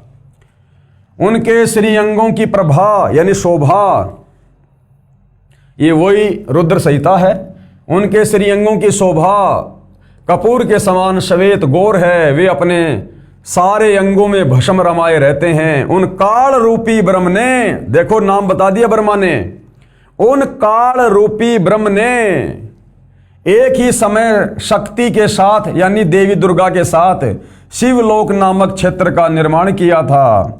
शिवलोक नामक क्षेत्र का निर्माण यानी 3 जो क्षेत्र बना रखे हैं, रजोगुण, शतोगुण और तमोगुण, जहां पर वो अपने 3 पुत्रों की उत्पत्ति करता है। एक ही समय शक्ति के साथ, ये जो नाथ शब्द है ये गलती से प्रिंट है, ये नाथ की जगह साथ है। शिवलोक नामक क्षेत्र का निर्माण किया था। उस उत्तम क्षेत्र को ही काशी कहते हैं। ये बनारस वाली काशी नहीं, ऊपर के उस ब्रह्मलोक की बात हो रही है। वह परम निर्वाण या मोक्ष का स्थान है जो सबके ऊपर विराजमान है। वे प्रिया और प्रियतम शक्ति और शिव, प्रिया और प्रियतम रूप, शक्ति यानी दुर्गा और शिव यानी वो काल जो परमानंद रूप है, उस मनोरम क्षेत्र में नित्य निवास करते हैं। काल और दुर्गा वहां पर रहते हैं। काशी पूरी परमानंद रूपणी है। मुने यानी ब्रह्मा जी कह रहे हैं कि हे नारद जी, शिव और शिवाने यानी काल और उस दुर्गा ने प्रलय काल में भी कभी उस क्षेत्र को अपने सानिध्य से मुक्त नहीं किया। यानी जब एक ब्रह्मांड की यहां पर जब ये नष्ट हो जाता है तो भी उस क्षेत्र को वो नहीं छोड़ते हैं। इसलिए विद्वान पुरुष उसे अविमुक्त क्षेत्र के नाम से भी जानते हैं। वह क्षेत्र आनंद का हेतु है। इसलिए पिनाकधारी शिव ने पहले उसका नाम आनंदवन रखा, उसके बाद वह अविमुक्त के नाम से प्रसिद्ध हुआ। देवर से यानी हे नारद जी, एक समय उस आनंदवन में रमण करते हुए शिवा यानी दुर्गा और शिव यानी काल के मन में ये इच्छा हुई कि किसी दूसरे पुरुष की भी सृष्टि करनी चाहिए, यानी संतान उत्पन्न करनी चाहिए। काल और दुर्गा ने सोचा, जिस पर यह सृष्टि संचालन का महान भार रखकर हम दोनों केवल काशी में रहकर इच्छानुसार विचरें और निर्वाण धारण करें, कि सृष्टि रचना का भार फिर उन बेटों को उत्पन्न करके उनके ऊपर रख देंगे। तो 3 पुत्र उत्पन्न किए, रजोगुण ब्रह्मा, शतोगुण विष्णु, तमोगुण शंकर। और श्री ब्रह्मा जी के रजोगुण के प्रभाव से जीवों को काल प्रेरित यानी वासना से प्रेरित करके और संतान उत्पत्ति करवाते हैं। विष्णु जी के शतोगुण के माध्यम से सबको एक परिवार में बांध के रखते हैं मोह ममता में। और तमोगुण शंकर जी के प्रभाव से फिर अपनी खुराक तैयार करवाता है, उनको मरवा के अपनी तपस्या पिलाता फिर, क्योंकि इसको रोजाना 1 लाख खाने का श्राप लगा हुआ है। वही पुरुष हमारे अनुग्रह से सदा सबकी सृष्टि करे, पालन करे और वही अंत में सबका संहार भी करे। यह चित्त एक समुद्र के समान है, इसमें चिंता की उताल तरंगे उठ उठकर इसे चंचल बनाए। ये देखिएगा, ये जो शिव रूप में है, ये कौन है? ये काल है, ये शिव रूप में। और ये इसकी पत्नी दुर्गा है। ये जहां हमारी मनोवर्ती सब ओर से सिमट कर इसी में लगी हुई है तथा जिसके बाहर का जगत चिंता से आतुर प्रतीत होता है, ऐसा निश्चय करके शक्ति सहित यानी उस दुर्गा के साथ सर्वव्यापी परमेश्वर शिव ने यानी काल ने अपने वाम भाग के 10वें अंग पर अमृत मल दिया, यानी दुर्गा के साथ में पति पत्नी व्यवहार किया। फिर तो वहां से एक पुरुष प्रकट हुआ, यानी एक संतान की उत्पत्ति हुई जो तीनों लोकों में सबसे अधिक सुंदर था, वह शांत था, उसमें शतोगुण की अधिकता थी, यानी विष्णु जी की उत्पत्ति की, तथा वह गंभीरता का अथाह सागर था। मुने क्षमा शिव ने कहा, वत्स व्यापक होने के कारण, शिव यानी काल ने कहा कि व्यापक यानी युवा होने के कारण तुम्हारा विष्णु नाम विख्यात हुआ। ये संक्षिप्त शिव पुराण ब्रह्मा जी खुद अपने मुख कमल से अपने बेटे नारद को बता रहे हैं कि श्री विष्णु जी की उत्पत्ति उस काल और दुर्गा से, शिव और शिवा से, इस प्रकार से विष्णु जी का जन्म हुआ, विष्णु जी की उत्पत्ति हुई दुर्गा और काल के पति पत्नी व्यवहार से। भाई और बहनों, हम हिंदुओं के धर्म ग्रंथ हैं, मानना पड़ेगा क्योंकि सच्चाई लिखी हुई है। आगे देखिएगा, रुद्र संहिता, भगवान विष्णु की नाभि से कमल का प्रादुर्भाव, ये बहुत सारे वर्णन है। यहां देखिए, ब्रह्मा जी कहते हैं देवर से, यानी हे नारद जी, तत्पश्चात यानी उसके बाद कल्याणकारी परमेश्वर शांब सदाशिव ने, यानी उस काल ब्रह्म ने पूर्ववत प्रयत्न करके, यानी जैसे दुर्गा के साथ में पहले पति पत्नी व्यवहार करके विष्णु की उत्पत्ति की थी, वैसे ही पूर्ववत प्रयत्न करके मुझे अपने दाहिने अंग से उत्पन्न किया, यानी मेरा जन्म हुआ। कौन कह रहा है? ब्रह्मा जी, यानी इनका जन्म हुआ है, और जन्म है तो वो मरता भी है। मुने यानी नारद जी, उन महेश्वर ने यानी उस काल ने मुझे तुरंत ही अपनी माया से मोहित करके नारायण देव की नाभि कमल में डाल दिया और लीला पूर्वक मुझे वहां से प्रकट किया। इस प्रकार उस कमल से पुत्र के रूप में मुझ हिरण्यक गर्भ का जन्म हुआ। हिरण्यक गर्भ यानी मुझ ब्रह्मा का जन्म हुआ। तो विष्णु जी का भी जन्म काल और दुर्गा से, ब्रह्मा जी का भी जन्म काल और दुर्गा से। ये संक्षिप्त शिव पुराण है भाई और बहनों, हम हिंदुओं का सर्वश्रेष्ठ ग्रंथ है, कोई इसको नकार नहीं सकता है। आगे देखिएगा, इस प्रकार ब्रह्मा विष्णु तथा रुद्र इन तीन देवताओं में गुण है, यानी श्री ब्रह्मा जी में रजोगुण है, श्री विष्णु जी में सतोगुण और रुद्र यानी श्री शंकर जी में तमोगुण है। परंतु शिव, ये शिव कौन है? ये इनका पिता काल ब्रह्म है। ये गुणातीत माने जाते हैं, ये इनसे अलग रहता है और इन तीनों पुत्रों को एक एक गुण से युक्त करके अपना कार्य करवा रहा है। जीवों की उत्पत्ति, जीवों का पालन पोषण और अंत में उनकी मृत्यु शंकर जी से। तो भाई और बहनों, रुद्र संहिता ने बिल्कुल क्लियर कर दिया है श्री संक्षिप्त शिव पुराण में। अब देखिएगा सतगुरु रामपाल जी क्या बता रहे हैं। श्री शंकर जी भी शिव यानी काल ब्रह्म तथा शिवा यानी देवी दुर्गा का पुत्र है। श्री शिव महापुराण के विद्वेश्वर संहिता के प्रथम खंड अध्याय 6 से 10 में प्रमाण है। अब श्री ब्रह्मा श्री विष्णु की उत्पत्ति शिवा और शिव से यानी काल और दुर्गा से आपने देख लिया है शिव पुराण में। अब शंकर जी की उत्पत्ति भी उन्हीं से हुई है, इसका प्रमाण भी आपको दिया जा रहा है। कहां है? श्री शिव महापुराण के विद्वेश्वर संहिता के प्रथम खंड अध्याय 6 से 10 में। पहले आपको सतगुरु रामपाल जी लिखकर क्या लिखा हुआ है वो समझा रहे हैं, फिर आपको फोटोकॉपी दिखाई जाएगी।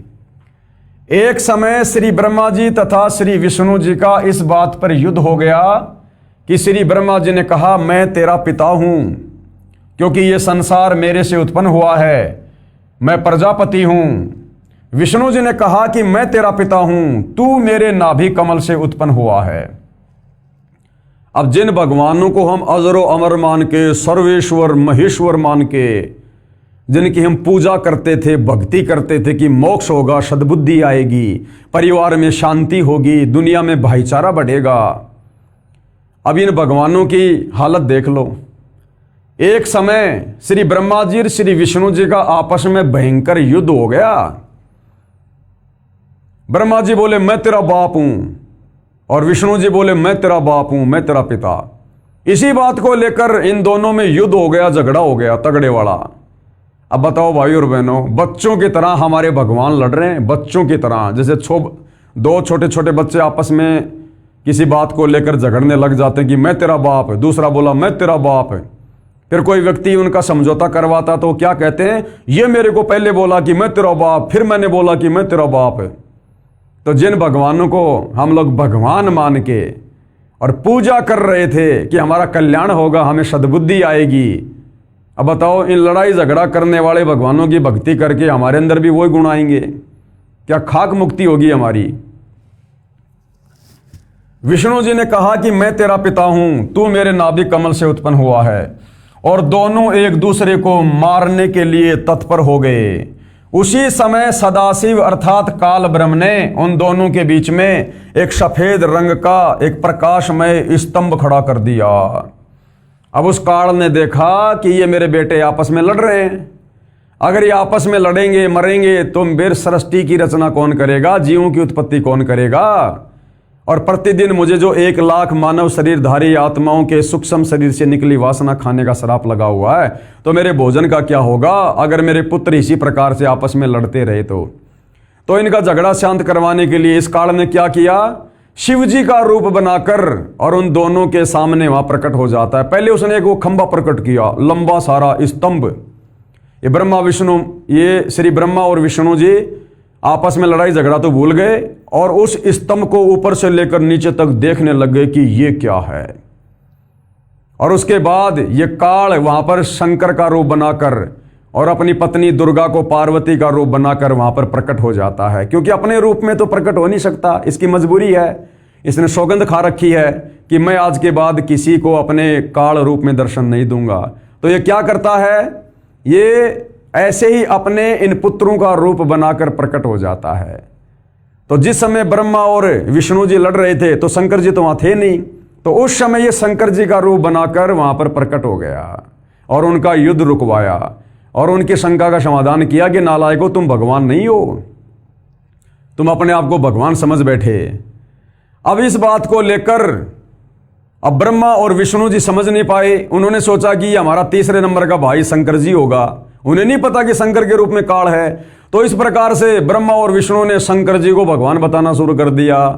फिर नीचे आप और हमारे जैसे विद्वानों ने शंकर जी की पूजा कर दी कि ये भगवान है, महेश्वर है, अजरो अमर है, सब कुछ है। ऐसे भाई और बहनों ये काल सबको भ्रमित रखता है। तो क्या किया, दोनों एक दूसरे को मारने के लिए तैयार हो गए। उसी समय सदाशिव यानी ये काल अर्थात काल ब्रह्म ने उन दोनों के बीच में एक सफेद रंग का एक प्रकाशमय स्तंभ खड़ा कर दिया, एक खंबा खड़ा कर दिया उन दोनों के बीच में युद्ध को रुकवाने के लिए। उसके पश्चात अपने पुत्र तमगुण शिव के रूप में प्रकट होकर उस स्तंभ को अपने लिंग यानी प्राइवेट पार्ट का आकार दे दिया। ये वर्तमान में जो शिवलिंग की पूजा हिंदू समाज में चल रही है, ये कितनी घटिया और शर्मनाक साधना है।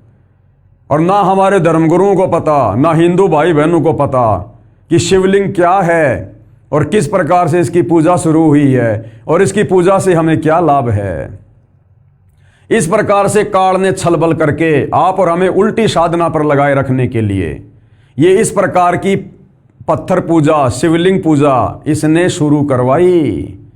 क्योंकि ये काल, ये सदाशिव ये नहीं चाहता कि मेरे 21 ब्रह्मांड में कोई भी प्राणी शास्त्रों के अनुसार सत भक्ति करके उस परम अक्षर ब्रह्म पूर्ण ब्रह्म परमेश्वर की भक्ति करके और मेरे 21 ब्रह्मांड से बाहर चला जाए।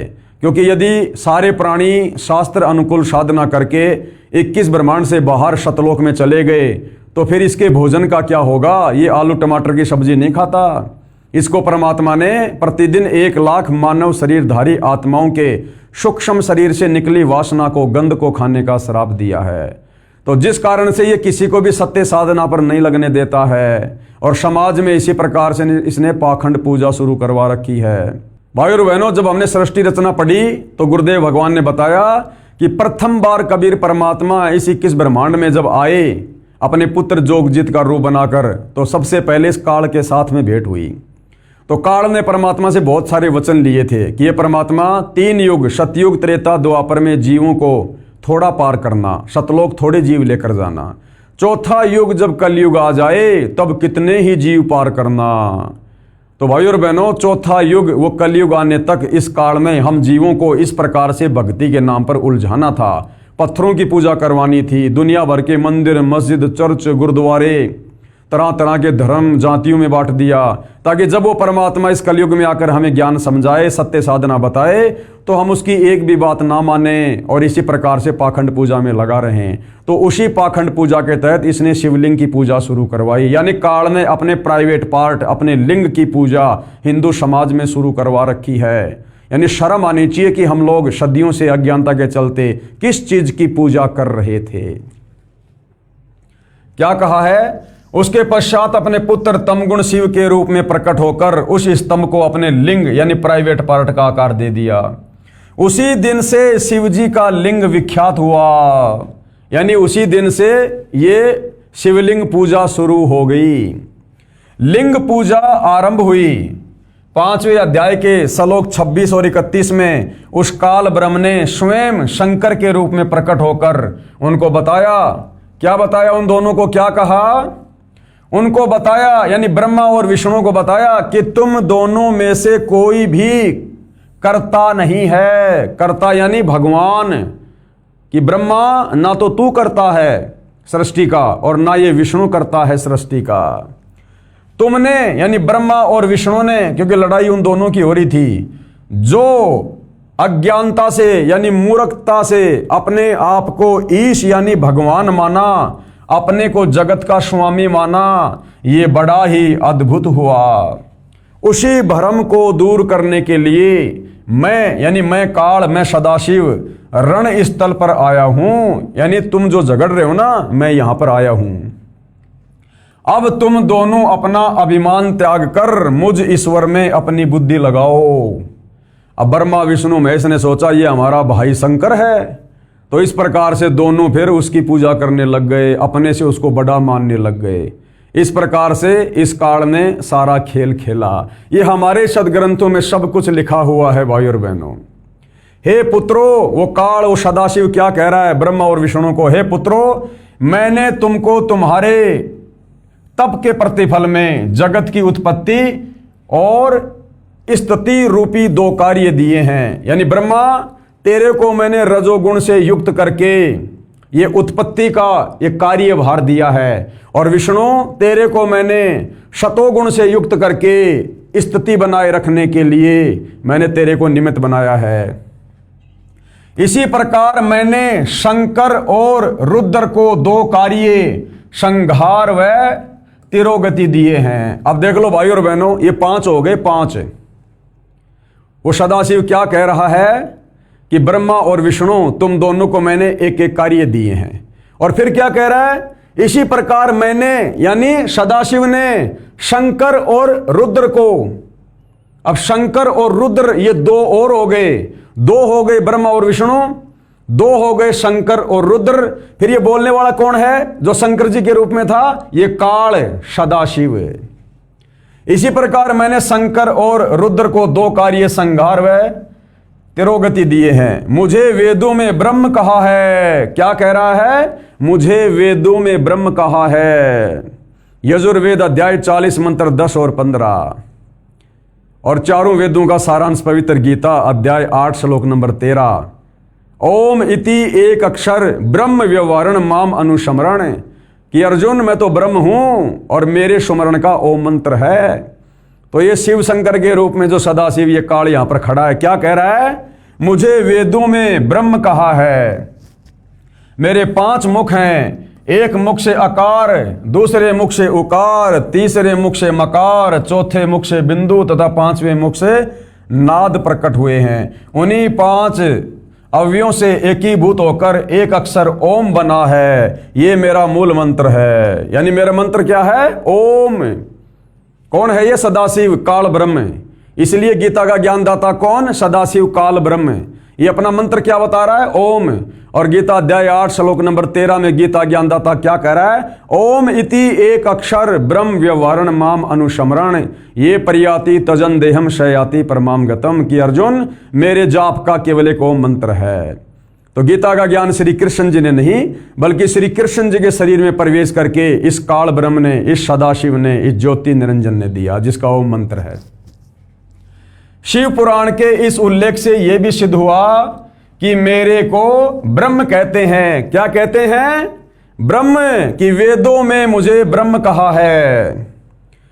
तो शिव पुराण के इस उल्लेख से यह भी सिद्ध हुआ कि मेरे को ब्रह्म कहते हैं। और पांच अक्षरों से बना एक ओम मेरा मूल मंत्र यानी नाम है, जो मेरी साधना है। गीता अध्याय 8 श्लोक नंबर 13, गीता अध्याय 8 श्लोक 13 में भी इसी ब्रह्म ने कहा है कि माम ब्रह्म यानी मुझ ब्रह्म का सुमरण करने का एक ओम अक्षर है। इससे भी स्वयं सिद्ध है कि गीता का ज्ञान काल रूप ब्रह्म ने श्री कृष्ण के शरीर में प्रेतवत प्रवेश करके बोला है।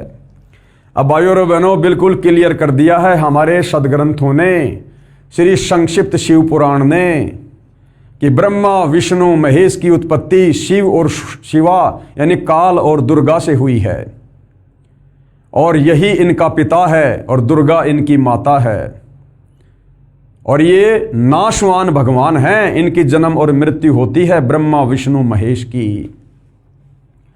और इसी काल ब्रह्म ने शंकर जी का रूप बनाकर लड़ाई कर रहे ब्रह्मा और विष्णु के बीच में स्तंभ खड़ा करके, उसके बाद उसको अपने प्राइवेट पार्ट, अपने लिंग का आकार देकर और संसार में ये पाखंड पूजा, ये शिवलिंग की पूजा शुरू करवा दी। तो सारा का सारा छलबल इस काल ब्रह्म का। अब क्या कह रहे पूज्य गुरुदेव भगवान, ध्यान से सुनिएगा।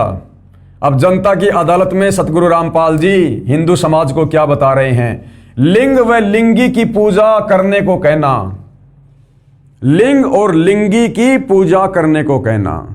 भाइयों और बहनों, जितने भी शिवालय हैं आप उनमें ध्यान से देखना, वो जो गोलसा जो वो पत्थर है जिसको शिवलिंग कहते हैं, वो इस काल ब्रह्म का ये प्राइवेट पार्ट है, यानी उस आकार का है। और वो जो शिवलिंग है वो जहां पर रखा हुआ है, वो आप ध्यान से देखना, वो स्त्री इंद्री यानी योनि के चित्र की भांति आपको दिखाई देगा। तो इस काल ने लिंग और लिंगी की पूजा इस जगत में पाखंड फैलाने के लिए, आत्माओं को भ्रमित करने के लिए, भटकाने के लिए शास्त्र विरुद्ध साधना के तहत शुरू करवा रखी है। इसको एक प्रकार से बेशरम साधना, बेशरम पूजा कह सकते हैं। लेकिन ये बेशरम पूजा हिंदू समाज क्यों कर रहा है? क्योंकि हिंदू समाज अभी अपने पवित्र ग्रंथों से परिचित नहीं है। हमारे नादान धर्म गुरुओं ने तत्व ज्ञान के अभाव में इस भेद को, इस रहस्य को जाना नहीं, और जैसा उनको समझ में आया बेचारे हमारे अनपढ़ पूर्वजों को बता दिया, और उन पूर्वजों की देखा देखी आप और हमने उस साधना को करना शुरू कर दिया। ये साधना सभ्य समाज के विरुद्ध है।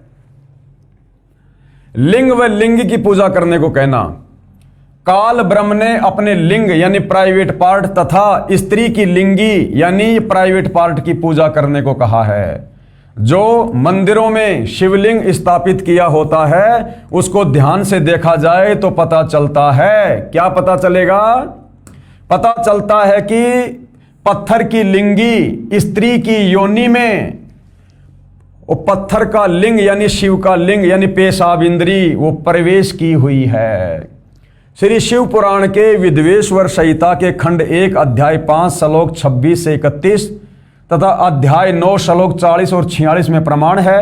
इनकी फोटोकॉपी आगे लगाई है, वहां पर अवश्य पढ़िए और विचार करें कि यह कितनी बेशर्मी की बात है। सतगुरु रामपाल जी क्या कह रहे हैं जनता की अदालत में कि विचार करो, ये जो शिवलिंग की पूजा हिंदू समाज कर रहा है ये कितनी बेशर्मी की बात है। लिंग की पूजा हो रही है, होनी चाहिए परमात्मा की पूजा। ये कितना अभद्र मजाक इस काल ब्रह्म ने किया। ब्रह्मा तथा विष्णु से कहा कि तुम इस मेरे लिंग व लिंगी यानी स्त्री योनि की पूजा करो। अब बताओ भाइयों और बहनों, ब्रह्मा विष्णु महेश पूजा कर रहे हैं स्त्री इंद्री और पुरुष इंद्री की, लिंग और लिंगी की, और हम पूजा कर रहे हैं ब्रह्मा विष्णु महेश की। पेश है श्री वेंकटेश्वर प्रेस मुंबई से प्रकाशित संस्कृत हिंदी अनुवाद वाली शिव महापुराण, इसके विद्वेश्वर संहिता खंड के अध्याय 5, 6, 7, 8, 9 तथा 10 से संबंधित प्रकरण की फोटोकॉपी जनता की अदालत में कबीर जी के वकील सतगुरु रामपाल जी के द्वारा जो बातें बताई जा रही हैं, जो पाखंड पूजा हिंदू समाज में फैली हुई है, उसके विषय में सारे प्रमाण खोल कर दिखाए जा रहे हैं और शिक्षित जनता अपनी आंखों से सर्व प्रमाण देखकर सच्चाई को स्वीकार कर रही है। तो यहां पर भाइयों और बहनों, पूरा का पूरा ये पेज यहां पर लिखा हुआ है, दिया हुआ है, और क्या कुछ कहा है। हे योगिंद्र, मैं उस लिंगाविर्भाव लक्षण सुनना चाहता हूं। नंदिकेश्वर बोले, हे वत्स सुनो, मैं तुम्हारी प्रीति से कहता हूं। पूर्व काल में जो पहला जो कल्प था, जो लोक में विख्यात है, उस समय महात्मा ब्रह्मा और विष्णु का ये परस्पर युद्ध हुआ। जो सतगुरु रामपाल जी ने बताया वही हमारे पवित्र सदग्रंथों में लिखा हुआ है कि एक बार श्री ब्रह्मा और विष्णु का आपस में युद्ध हुआ। उनके मान दूर करने को, यानी उनको जो ये अहंकार था कि मैं भगवान, उनके इस मान को दूर करने को उनके बीच में निष्कल परमात्मा ने, यानी सदाशिव इस काल ने स्तंभ रूप अपना स्वरूप दिखाया। तब जगत के हित की इच्छा से निर्गुण शिव ने, यानी उस काल ब्रह्म ने, उस तेजोमय स्तंभ से अपने लिंग का स्वरूप बनाया, अपने लिंग का स्वरूप बना दिया उस स्तंभ को। और उसी दिन से लोक में वह निष्कल शिव जी का लिंग विख्यात हुआ और उसी दिन से ये पाखंड पूजा, शिवलिंग की पूजा शुरू हो गई। बाद में यहां पर ये संस्कृत लिखी हुई है। सगुण में बेर रूप की कल्पना की गई। देवताओं की वह बेर पूजा इच्छानुसार भोगों को देने वाली है, परंतु शिव का लिंग बेर, भोग और मोक्ष दोनों का देने वाला है। इति शिव महापुराणे, यह बाद में यहां पर यह संस्कृत में लिखा हुआ है। हे नंदिकेश्वर बोले, हे योगिंद्र, आगे एक समय विष्णु भगवान शेष शैया पर अपने गरुड़ आदि पार्षदों संयुक्त लक्ष्मी सहित शयन करते थे, यानी विश्राम कर रहे थे। उस समय ब्रह्म ज्ञानियों में श्रेष्ठ ब्रह्मा जी अपनी इच्छा से ही वहां पर आए। सब प्रकार सुंदर सेज पर शयन करते हुए कमल लोचन विष्णु जी से पूछने लगे, तुम कौन हो जो मुझे देखकर अभिमानी व्यक्ति के समान शयन करते हो? हे वत्स, हे बेटा, उठो, देखो मैं तुम्हारा स्वामी आया हूं। आए हुए गुरु को देखकर जो अभिमान करता है उस द्रोही मूड का प्रायश्चित होना निश्चित है। और यहां पर श्री ब्रह्मा जी को ब्रह्म ज्ञानियों में श्रेष्ठ, और बातें क्या कर रहा है? अहंकार वाली। अब ये सुनकर विष्णु जी के अंतर में, यानी श्री विष्णु जी के हृदय में तो क्रोध हुआ, परंतु बाहर से शांत रहे और बोले, हे वत्स, हे बेटा, तुम्हारा मंगल हो, बैठो इस आसन पर विराजो। इस समय तुम्हारा नेत्र कुटिल और तुम्हारा मुख वक्र क्यों हो रहा है? विष्णु जी बोले ब्रह्मा जी को, तेरा मुंह टेढ़ा क्यों हो रहा है इस समय? क्या बात हो गई? बैठ, शांति से बात करते हैं। ब्रह्मा जी बोले, हे वत्स, यानी हे बेटा विष्णु, तुमको समय के प्रभाव से अभिमान हो गया है। हे पुत्र, मैं तुम्हारा रक्षक और जगत का पितामह हूं। विष्णु बोले, ये तो सब जगत मुझ में स्थित है, तुम चोर के समान किस प्रकार अपना कहते हो? यानी तू क्यों अपने आप को भगवान कह रहा है? भगवान तो मैं हूं। तुम मेरी नाभि कमल से उत्पन्न हुए हो। ये बीच में फिर ये संस्कृत आ गई है, हम सीधा हिंदी पे चलेंगे। तुम मेरे नाभि कमल से उत्पन्न हुए हो, इससे मेरे पुत्र हो। मुझे पुत्र कहना व्यर्थ है। विष्णु जी बोले, तू मेरा बेटा है, मेरे नाभि कमल से उत्पन्न हुआ है, और तू मुझे अपना बेटा कह रहा है, ये गलत बात है। नंदिकेश्वर बोले, इस प्रकार ब्रह्मा विष्णु दोनों ही रजोगुण से मुग्ध होकर विवाद करने लगे। मैं श्रेष्ठ हूं, मैं स्वामी हूं, ऐसा कहकर एक दूसरे को मारने की इच्छा से युद्ध करने लगे। और हंस और गरुड़ वाहन पर स्थित हो ये दोनों देव युद्ध करने लगे। अब बताओ, ब्रह्मा और विष्णु दोनों अपने अपने वाहन पर चढ़कर आपस में झगड़ा करने लगे। किस बात को लेकर? ब्रह्मा कह रहा है कि मैं भगवान हूं, विष्णु कह रहा मैं भगवान हूं। अरे आप और हम तो इनको भगवान मान रहे हैं, और ये आपस में निर्णय नहीं कर पा रहे कि हम भगवान हैं कि नहीं है। वो कह रहा मैं भगवान, वो कह रहा मैं भगवान। अभी तक इनका ही झगड़ा चल रहा है और हम इनको भगवान मान के पूज रहे हैं।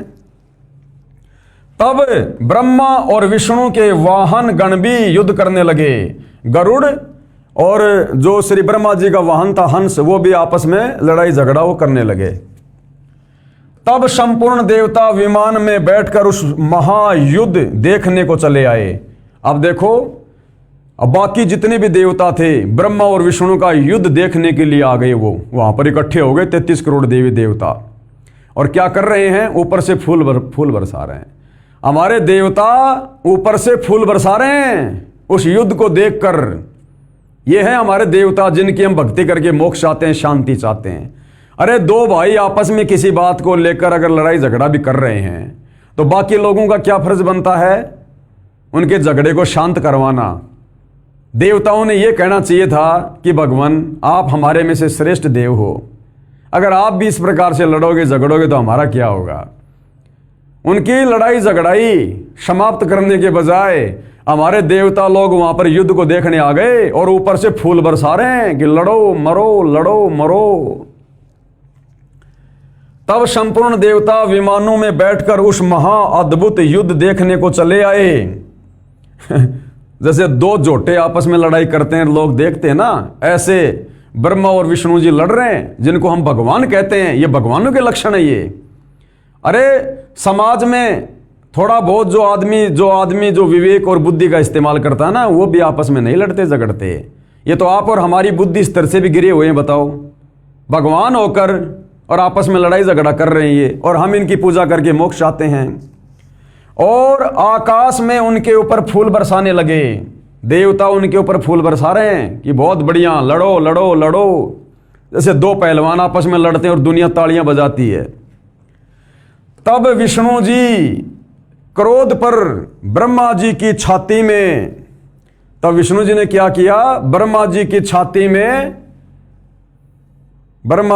छाती में आगे का प्रकरण ही कटा हुआ है भाई और बहनों।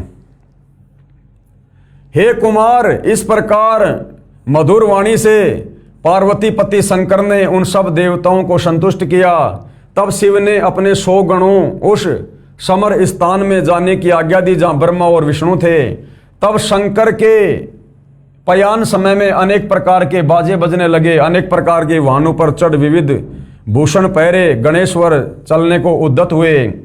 प्रणव के समान आकाश से सर्वत्र व्याप्त पंचमंडल से मंडित भद्र रथ में अंबिकापति गिरीश चढ़े और पुत्र तथा गण भी संग हुए। उस समय इंद्रादि देवता उनके पीछे चलने लगे।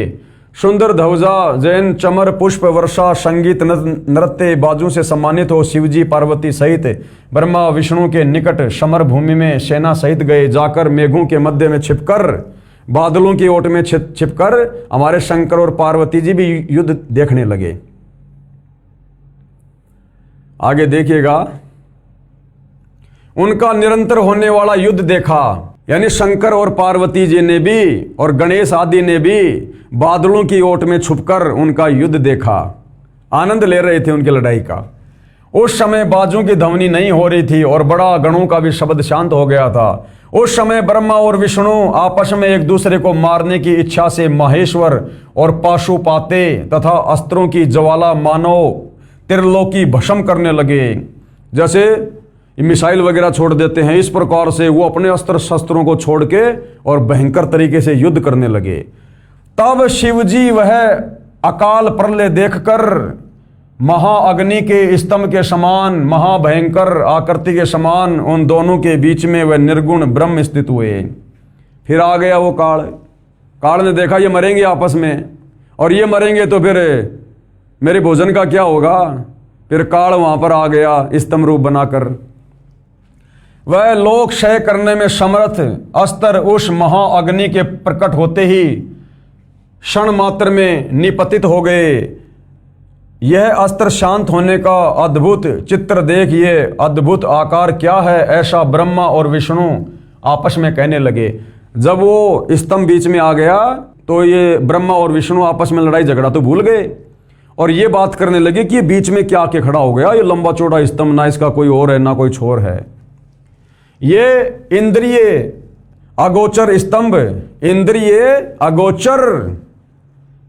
इंद्रिय अगोचर यानी ये प्राइवेट पार्ट लिंग की तरह दिखाई देने वाला अग्नि पशा क्या उठा है। हम दोनों को इसका ऊपर और नीचे का भाग देखना चाहिए कि ये कहां से हुआ है। इस प्रकार कहे वह दोनों वीर मानी परस्पर मिलकर उसकी परीक्षा करने को बहुत शीघ्रता से गए। एक तो ऊपर चला गया, एक नीचे चला गया देखने के लिए कि ये क्या है। हम दोनों के मिलने से ये कार्य नहीं होगा, ऐसा कहकर विष्णु शंकर शरीर धारण कर उनके मूल भाग देखने को नीचे चले गए और ब्रह्मा जी हंस का रूप धार उसके ऊपर का भाग देखने के लिए चल पड़े। भाग देखने को गए, हरि पाताल स्थान को भेद कर दूर तक चले गए, परंतु उस अग्नि समान प्रज्वलित स्तंभ का पार नहीं पाया और शांत होकर हरि यानी विष्णु उस युद्ध स्थान में चले आए। और ब्रह्मा जी आकाश मार्ग से चले आए। उन्होंने कहा केतकी का किंचित होना अद्भुत पुष्प देखा, यद्यपि वो बहुत वर्षा से टूटा था परंतु उसमें बड़ी सुगंध थी और मलिन न था। ब्रह्मा और विष्णु के इन कृत्यों को देखकर भगवान परमेश्वर ने स्तंभ है सो जगत के दर्शन और पूजा के निमित्त अणु मात्र बहुत छोटा हो जाएगा, ये लिंग मुक्ति और मुक्ति का साधन होगा। यानी काल ने वो लिंग की पूजा शुरू करवा दी, क्या कहकर ये लिंग मुक्ति और मुक्ति का साधन होगा। इसके दर्शन स्पर्श और ध्यान से ही प्राणियों के जन्म मरण छूट जाएंगे। ब्रह्मा विष्णु महेश का तो छूट गया, उस लिंग के दर्शन करके पूजा करके आप और हमारा भी छूट जाएगा। जो अग्नि पर्वत के समान प्रादुर्भूत हुआ है सो यह अरुणाचल नाम से जगत में विख्यात होगा, या बड़ा भरी तीर्थ होगा, या प्राणियों के निवास करने या तनु त्यागने से मुक्ति हो जाएगी। यानी उस शिवलिंग के पास जाके शरीर छोड़ने से कह रहा कि लोगों की मुक्ति हो जाएगी, फिर भक्ति की क्या जरूरत है। रथ यात्रा उत्सव कल्याण और जनों के निवास योग्य स्थान होगा, यहाँ किया हुआ जप तप हवन ये करोड़ गुना हो जाएगा। उस शिवलिंग के पास जाके जहाँ पर वो स्थापित कर दिया गया वहाँ बैठकर मंत्र जाप करने से कहते हैं बड़ी मुक्ति मिल जाएगी। यानी काल ने पाखंड पूजा शिवलिंग की पूजा शुरू करवानी थी, उसने करवा दी। हमारे सब क्षेत्रों से ये श्रेष्ठ होगा, यहाँ मेरा स्मरण करते ही प्राणी मुक्त हो जाएंगे। इस कारण ये क्षेत्र महान और अत्यंत शोभित होगा, सब प्रकार के कल्याणदायक और सब प्रकार मुक्तिदायक होगा। जो यहाँ लिंग में मुझ लिंगेश्वर की पूजा करेंगे उन्हें शालों के सामीप्य शारूप सराष्टि यानी 4 प्रकार की मुक्ति मिलेगी। साजुष्य ये पांचों मुक्ति 5 प्रकार की मुक्तियां ये क्रिया के फलों का प्राप्त हो जाएगी और यहाँ पूजन करने से तुम सबकी मनोकामना प्राप्त होगी। नंदीकेश्वर बोले इस प्रकार भगवान ने यानी उस काल ब्रह्म ने उन नम्र हुए यानी शांत हो चुके ब्रह्मा और विष्णु पर अनुग्रह करके उनके युद्ध में जो परस्पर उनकी सेना मारी गई थी सब उनको अपनी शक्ति से जीवित किया और उठाया, जिस शक्ति में अमृत की धारा रहती है, और उन दोनों की अज्ञानता और वैर को दूर करने के अर्थ दोनों से कहा।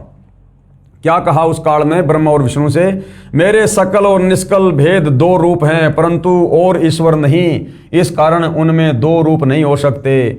पहला स्तंभ रूप और पीछे मूर्तिमान रूप धारण किया, इसमें ब्रह्म रूप निष्फल है और ईश रूप सगुण है। मेरे ये दोनों रूप सिद्ध हैं, दूसरे किसी के नहीं हो सकते, इस कारण तुम दोनों को अथवा दूसरों को ईश्वरत्व की प्राप्ति नहीं हो सकती। तुमने जो अज्ञान से अपने को ईश माना, क्या कह रहा है वो काल ब्रह्मा विष्णु को, कि तुमने जो अज्ञानता से अपने को ईश यानी भगवान मान लिया ये बड़ा अद्भुत हुआ, उसके दूर करने को ये मैं रण क्षेत्र में आया हूं। यानी तुम्हारा ये घमंड तोड़ने के लिए आया हूं मैं कि तुम भगवान नहीं हो। अब तुम अपना अभिमान त्याग कर मुझ ईश्वर में अपनी बुद्धि लगाओ, मेरे प्रसाद से लोक में सर्व अर्थ प्रकाश करते हैं। मुझ गुरु के वचन ही तुमको बारंबार प्रमाण है, तुम्हारी प्रीति से ही ये गूढ़ ब्रह्मत्व मैं तुमसे कहता हूं। मैं ही पर ब्रह्म हूं और मेरा ही कल अकल रूप, और ब्रह्म होने से मैं ईश्वर हूं। क्या कह रहा है, मैं ही ब्रह्म हूं और मेरा ही कल अकल रूप है और ब्रह्म होने से मैं ईश्वर हूं। अनुग्रह की ही मेरा ये करते हैं, सर्वव्यापी होने से और जगत के वर्धक होने से मैं ब्रह्मा हूँ। हे ब्रह्मकेश, समत्व और व्यापक होने से मैं आत्मा हूँ और संपूर्ण जीव आत्मा नहीं है, इसमें संदेह नहीं। अनुग्रह से ही ये सर्व के अंत तक जो जगत का जो कृत्य और पंचक है, मैं इस सब का ईश हूँ, ये मेरा है, मेरे सिवाय किसी दूसरे का नहीं है। प्रथम तो ब्रह्म ज्ञान के निमित्त निष्कल ब्रह्म का प्रादुर्भाव हुआ। यानी इस प्रकार की सारी बातें लिखी गई है भाई और बहनों, ये आप जियों के सामने है, आप इसको पढ़ सकते हैं। यानी इसने वो पाखंड पूजा, लिंग पूजा शुरू करवा दी इस काल ब्रह्म ने। ब्रह्मा और विष्णु जब युद्ध कर रहे थे तो वहां पर इसने वो स्तंभ रूप दिखाया अपना, और कुछ देर के बाद में उसको अपने प्राइवेट पार्ट यानी लिंग के रूप में उसको परिवर्तित कर दिया। अब ब्रह्मा विष्णु आपस में लड़ाई झगड़ा भूलकर उसका और छोर देखने में लग गए। उसके बाद वहां पर वो काल प्रकट हो गया और उसने सारी बात बता दी कि भैया तुम भगवान नहीं हो और ऐसे ऐसे इसकी पूजा करो, तुम्हारा कल्याण होगा, ये होगा वो होगा। और उसके बाद विशेषकर हिंदू समाज में शिवलिंग की यानी काल के प्राइवेट पार्ट की पूजा शुरू हो गई। आगे क्या कह रहे हैं कबीर जी के वकील सतगुरु रामपाल जी, ये देखिएगा, अब आपको सरल भाषा में समझाया जा रहा है। उपरोक्त शिव महापुराण के इस प्रकरण से सिद्ध हुआ कि श्री ब्रह्मा जी, श्री विष्णु जी तथा श्री शंकर जी की माता जी दुर्गा देवी यानी अष्टंगी देवी है, तथा पिता सदाशिव अर्थात काल ब्रह्म है, जिसने श्रीमद् भगवद गीता का ज्ञान श्री कृष्ण जी में प्रवेश करके बोला था। इसी को क्षर पुरुष यानी क्षर ब्रह्म यानी ज्योति निरंजन काल ब्रह्म भी कहा गया है। यही प्रमाण श्रीमद् भगवद गीता अध्याय 14 श्लोक 3 से 5 में भी है कि रज यानी रजगुण ब्रह्मा, सत यानी सतगुण विष्णु और तम यानी तमगुण शंकर, तीनों गुण प्रकृति अर्थात दुर्गा देवी से उत्पन्न हुए हैं। तीनों गुण यानी ब्रह्मा विष्णु महेश, रजगुण ब्रह्मा, सतगुण विष्णु, तमगुण शंकर, ये प्रकृति अर्थात दुर्गा देवी से उत्पन्न हुए हैं यानी जन्म हुआ है। प्रकृति तो सब जीवों को उत्पन्न करने वाली माता है और मैं यानी काल ब्रह्म यानी गीता ज्ञानदाता सब जीवों का पिता हूं। और मैं क्या करता हूं, ये काल ब्रह्म क्या कह रहा है, मैं दुर्गा यानी इस प्रकृति के गर्भ में बीज स्थापित करता हूं यानी पति पत्नी व्यवहार से उत्पत्ति करता हूं, जिससे सबकी उत्पत्ति होती है। सबकी उत्पत्ति ब्रह्मा विष्णु महेश से लेकर देवी देवता आप और हम आम प्राणी, ये तीनों गुण, तीन गुण ध्यान रखना भाइयों और बहनों, क्योंकि पवित्र गीता जी चारों वेदों का संक्षिप्त रूप है, तो ये कोड वर्ड में है, संकेतों में है। तो जहां पर भी ये तीन गुण आते हैं, ये त्रिगुणी माया का नाम आता है, तो समझ जाना रजगुण ब्रह्मा, सतगुण विष्णु, तमगुण शंकर, ये तीनों देवता हैं और ये तीनों गुण हैं। ये तीनों गुण यानी रजगुण ब्रह्मा, सतगुण विष्णु तथा तमगुण शिव ही जीव आत्मा को यानी आप और हम मानव शरीरधारी इन प्राणियों को शरीर में बांधते हैं, यानी सब जीवों को काल के जाल में फंसा कर रखने वाले ये ही तीनों देवता हैं। ये ब्रह्मा विष्णु महेश सब जीवों को काल के जाल में फंसा कर रखते हैं, जिनको हम भगवान मानकर पूजा कर रहे हैं। अरे जो हमें फंसा रहा है उसकी पूजा करने से हम कैसे मुक्त हो जाएंगे। अब जैसे कोई कसाई है 10-20 बकरे ले आया, वो बकरे अगर उस कसाई की पूजा करेंगे तो कैसे बचेंगे, वो तो लाया उनको काटने के लिए है। तो ब्रह्मा विष्णु महेश का कार्य अपने पिता काल ब्रह्म की उस प्रेरणा से हम जीव आत्माओं को इन कर्म बंधनों में बांध कर फंसा के रखने का है, तो इनकी भक्ति से हमारी मुक्ति नहीं हो सकती। ये ही तीनों देवता हैं और यही प्रमाण गीता अध्याय 7 श्लोक 12 से 15 में है कि जिनकी बुद्धि तीनों गुणों यानी रजगुण ब्रह्मा, सतगुण विष्णु तथा तमगुण शिव से मिलने वाले क्षणिक लाभ तक सीमित है कि ब्रह्मा विष्णु महेश हमें कुछ लाभ देंगे, यानी जिनका ज्ञान हरा जा चुका है, यानी जो ब्रह्मा विष्णु महेश की भक्ति करते हैं। गीता जी अध्याय 7 श्लोक नंबर 12 से 15 में गीता ज्ञानदाता काल ब्रह्म, ब्रह्मा विष्णु महेश यानी तीनों गुण रजगुण ब्रह्मा, सतगुण विष्णु, तमगुण शंकर, इन तीनों की पूजा करने वाले को 4 गालियां दे रहा है। वे राक्षस स्वभाव को धारण किए हुए यानी ब्रह्मा विष्णु महेश की पूजा करने वाले, तीनों गुणों की पूजा करने वाले लोगों को काल ब्रह्म क्या कह रहा है, वे राक्षस स्वभाव को धारण किए हुए मनुष्यों में नीच दूषित कर्म करने वाले मूर्ख हैं जो मुझे यानी गीता ज्ञानदाता को भी नहीं भजते, यानी मेरे ओम नाम की भक्ति भी नहीं करते, जो गीता जी और चारों वेदों की सर्वश्रेष्ठ भक्ति है वो भी नहीं करते। ये तो ब्रह्मा विष्णु महेश की भक्ति कर रहे हैं, उसी की पूजा कर रहे हैं, जिससे इनका कोई भला कोई मुक्ति नहीं होने वाली। विशेष श्री शिव पुराण के विद्वेश्वर संहिता खंड 1 अध्याय 9 के श्लोक 40 और 46 तथा अध्याय 5 के श्लोक 26 से 31 की फोटोकॉपी ऊपर लगी है, जो अभी हमने देख ली है। इनमें कहा है कि काल ब्रह्म ने क्या कहा है कि जीवों को जन्म मृत्यु के चक्कर में रजगुण ब्रह्मा, सतगुण विष्णु तथा तमगुण शिव, ये तीनों गुण यानी तीनों देवता डालते हैं। जीवों को जन्म और मरण के चक्कर में यही तीनों देवता बांध के रखते हैं, रजगुण ब्रह्मा, सतगुण विष्णु, तमगुण शंकर। अपना बचाव कर रहा है कौन? ये काल अपना बचाव कर रहा है। ब्रह्मा विष्णु महेश के ऊपर डाल दिया सारा कूड़ा करकट कि ये तीनों देवता भाई जो तुम लोगों को कर्म बंधनों में बांध के रखते हैं। और बंधवा कौन रहा है? ये काल। तीनों देवताओं को एक एक गुण से युक्त इस काल ने कर रखा, अपने भोजन के लिए, अपने स्वार्थ के लिए, लेकिन बुराई अपने सिर नहीं ले रहा, इन तीनों के ऊपर डाल रहा है कि जीव आत्माओं को कर्म बंधनों में ये ब्रह्मा विष्णु महेश ये तीनों गुण ही डालकर रखते हैं, फंसा कर रखते हैं। यह काल ब्रह्म इस प्रकार कपट युक्त कार्य करता है, धोखाधड़ी करता है। ये गीता अध्याय 7 श्लोक 12 में इसी ने कहा है कि जो कुछ तीनों गुणों यानी रजगुण ब्रह्मा से उत्पत्ति, सतगुण विष्णु से स्थिति तथा तमगुण शिव से संहार हो रहा है, इसका निमित्त मैं हूं। यानी मुख्य जो कर्ता धरता है 21 ब्रह्मांड में हम जीव आत्माओं को जन्म और मरण के चक्कर में डाले रखने के लिए, ये मुख्य कारण काल ब्रह्म है। इसी काल ब्रह्म के एक एक गुण से प्रभावित होकर ये ब्रह्मा विष्णु महेश अपना कार्य कर रहे हैं। विष्णु जी के सतोगुण के प्रभाव से जीवों की स्थिति, ब्रह्मा जी के रजोगुण के प्रभाव से हम संतान उत्पत्ति करते हैं, और तमगुण शंकर जी के तमोगुण के प्रभाव से आपस में लड़ाई झगड़ा, मार पिटाई वगैरह। तो मूल कारण कौन है? ये काल ब्रह्म है। और ये काल ब्रह्म अपने ऊपर ना लेकर ब्रह्मा विष्णु महेश के ऊपर ही टोपी पहना रहा है कि भैया ये ब्रह्मा विष्णु महेश ये तीनों गुण जीव आत्माओं को जन्म और मरण के चक्कर में बांध कर रखे हुए हैं, और जो इनकी पूजा करता है वो राक्षस स्वभाव को धारण किया हुआ मनुष्यों में नीच दूषित कर्म करने वाला मूर्ख आदमी है। यानी गीता जी में ब्रह्मा विष्णु महेश की तीनों गुणों की पूजा करने वालों को 4 गालियां दी गई है। अब देख लो भाई और बहनों, जनता की अदालत में जनता के सामने कबीर जी के वकील सतगुरु रामपाल जी ने हिंदू धर्मशास्त्रों को दिखाकर सब कुछ क्लियर कर दिया है। परम अक्षर ब्रह्म कौन है? परम अक्षर ब्रह्म कबीर देव, कबीर परमात्मा, सारी सृष्टि के मालिक है। परम अक्षर ब्रह्म यानी कबीर जी ने यथार्थ ज्ञान अपनी प्रिय आत्मा संत गरीबदास छुड़ाने वाले को बताया।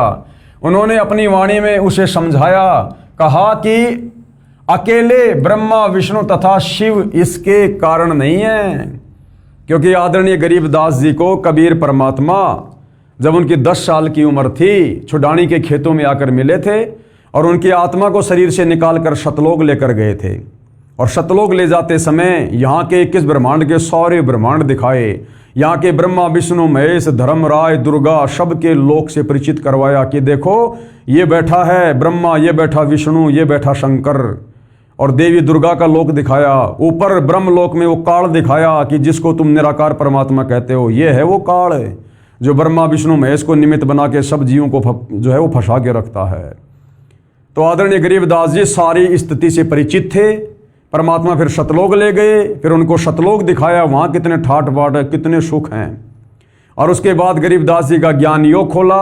उसके बाद गरीबदास जी ने अपने सदग्रंथ साहिब में अमृतवाणियाँ लिखवाई और क्या कहा कि अकेले ब्रह्मा विष्णु महेश ही जीव आत्माओं को फांसने के कारण नहीं है, ये काल और दुर्गा ये हैं मुख्य। ये पांचों मिलकर हम जीव आत्माओं को यहाँ पर शरीर में बांधकर और हमारे को काल के जाल में फंसा के रखते हैं। ब्रह्मा विष्णु महेश्वर माया और धर्मराय कहिए। ब्रह्मा विष्णु महेश, माया यानी दुर्गा, और धर्मराय यानी ये काल, यानी ये 5 हो गए। ब्रह्मा विष्णु महेश इनकी माँ है ये माया दुर्गा, और इनका पिता है धर्मराय ये काल। ब्रह्मा विष्णु महेश माया और धर्मराया कहिए, इन पांचों मिल परपंच बनाया और वाणी हमरी लइए। इन पांचों ने मिलकर यह षड्यंत्र रचा है, पांचों ने मिलकर जीव आत्माओं को फंसाने के लिए। इन पांचों मिल जीव अटकाए, यानी भक्ति से दूर कर रखा है, भ्रमित कर रखा है, और जुगन जुगन हम आन छुड़ाए। और कबीर परमात्मा ने बताया कि भाई गरीबदास, मैं युगों युगों से, जब से ये आत्मा सतलोक से बिछुड़कर यहाँ आई है, मैं इनको वापस सतलोक ले जाने के लिए युगों युगों से संत रूप में, साधु रूप में, जिंदा बाबा के रूप में, तत्वदर्शी संत के रूप में आता हूँ, ज्ञान समझाता हूँ, और सतलोक ले चलने के लिए मैं इनको तैयार करता हूँ।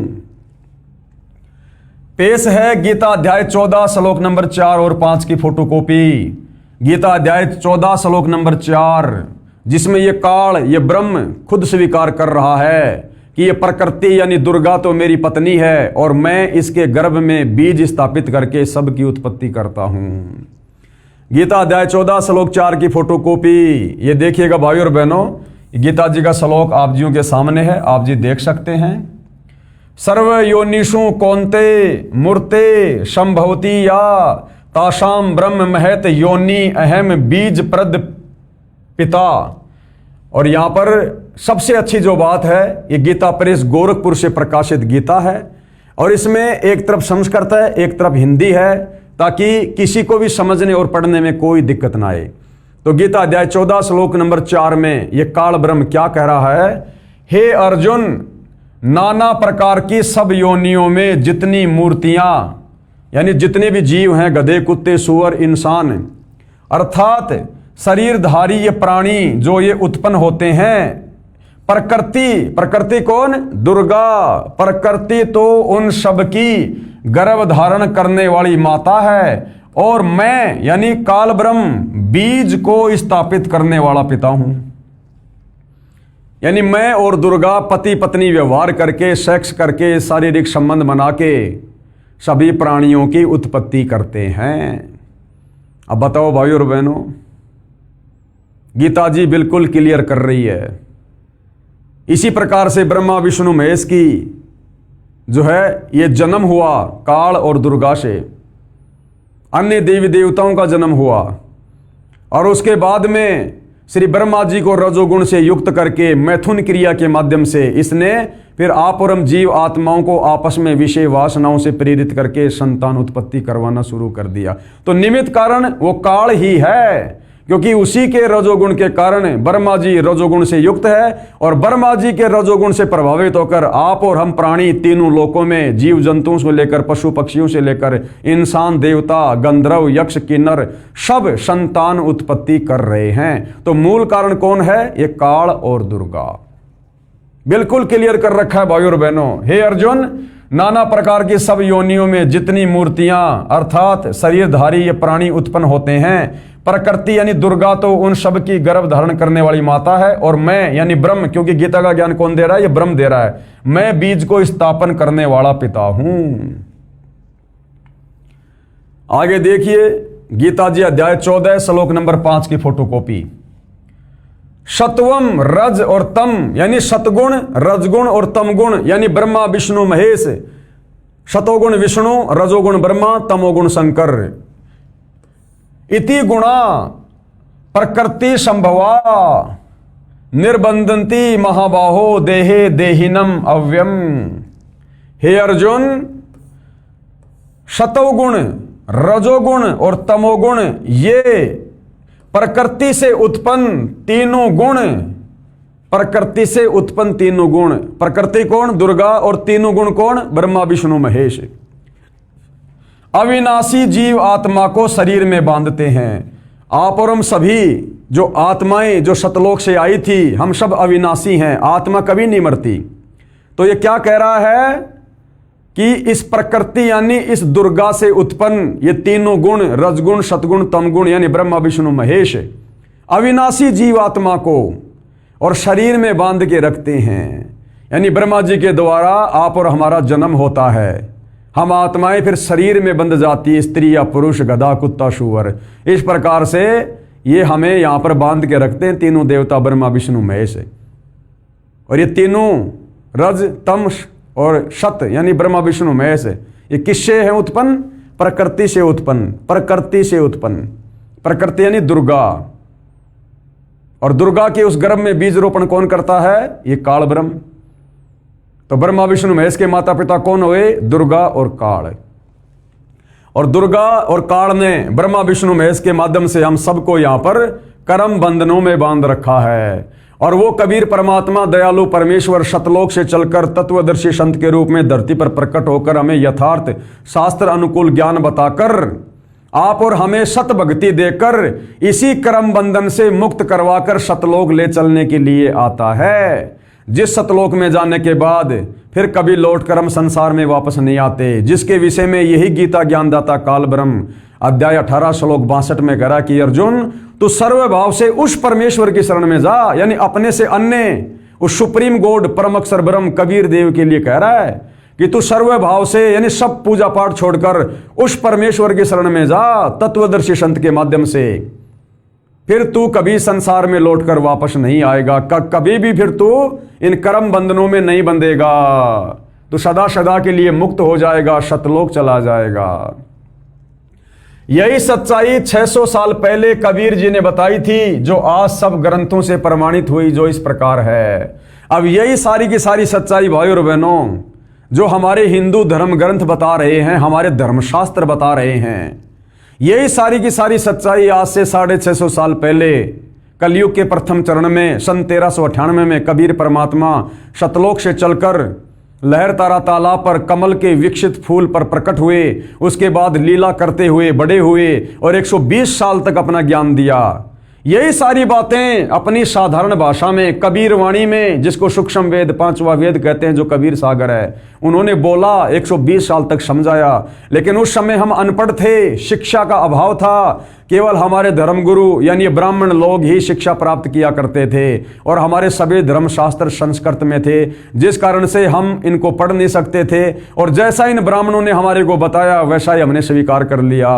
और उस समय कबीर परमात्मा सरेआम और यही बातें जो आज हमारे धर्मशास्त्रों में लिखी हुई हैं, दुर्गा को लेकर, काल ब्रह्म को लेकर, ब्रह्मा विष्णु महेश को लेकर, जन्म मरण को लेकर, यही गीता का ज्ञान अपनी कबीर वाणी में बोला करते थे। लेकिन हमारे नादान धर्म गुरुओं ने देखा कि ऐसे तो हमारा धंधा चौपट हो जाएगा।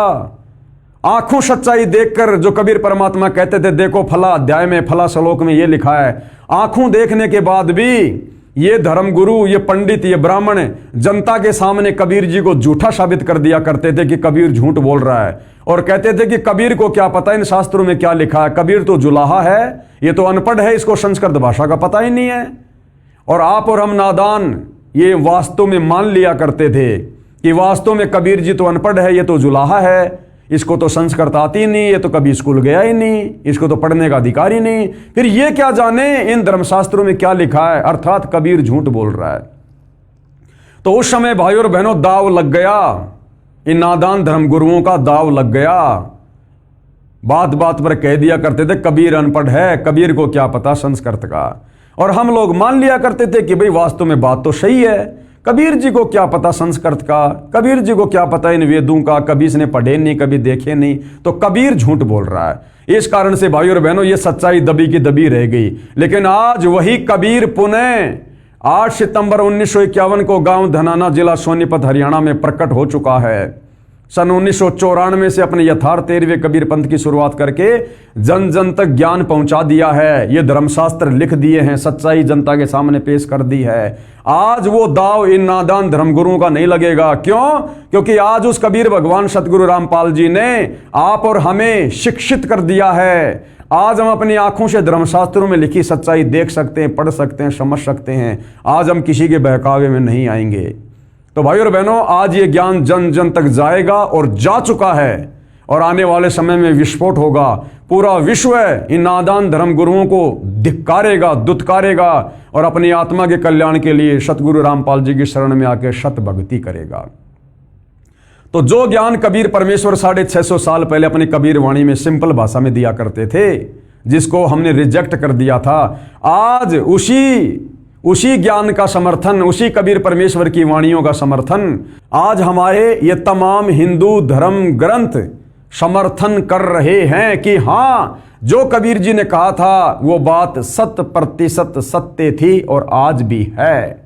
और आज पूरे विश्व में यह ज्ञान जाएगा, परमेश्वर रामपाल जी का डंका बजाएगा और अनेकों आत्माएं इस काल के लोक से मुक्त होकर, जो सच्चे हृदय से, सच्ची नीयत से इस ज्ञान को समझकर सतगुरु रामपाल जी की शरण में आकर, जो एकमात्र पृथ्वी पर तत्वदर्शी संत हैं, यदि आजीवन मर्यादा में रहकर भक्ति करेंगे, उनके वचन में रहेंगे, तो भाई और बहनों निश्चय अपनी आत्मा का कल्याण करवाएंगे। जन्म और मरण से, इस काल के कर्म बंधनों से छूटकर उस अविनाशी स्थान सतलोक को प्राप्त करेंगे, परम शांति को प्राप्त करेंगे, जहां जिसके विषय में गीता जी का ज्ञान बोलने वाला यह ब्रह्म अध्याय 18 श्लोक 62 में कह रहा कि अर्जुन, तू सर्वभाव से उस परमेश्वर की शरण में जा, जहां जाने के बाद साधक फिर लौटकर वापस इस संसार में नहीं आता, काल के लोक में। तो भाई और बहनों, एक बहुत बड़ा रहम किया है सतगुरु रामपाल जी ने परमात्मा चाहने वाली आत्माओं पर। आप और हमने भी इस सतगुरु रामपाल जी के इस महाउपकार का हमने जमकर फायदा उठाना चाहिए। ये मौका हमें दोबारा नहीं मिलेगा, आत्म कल्याण वाला। तो भाई और बहनों, जनता की अदालत में मामला चल रहा है।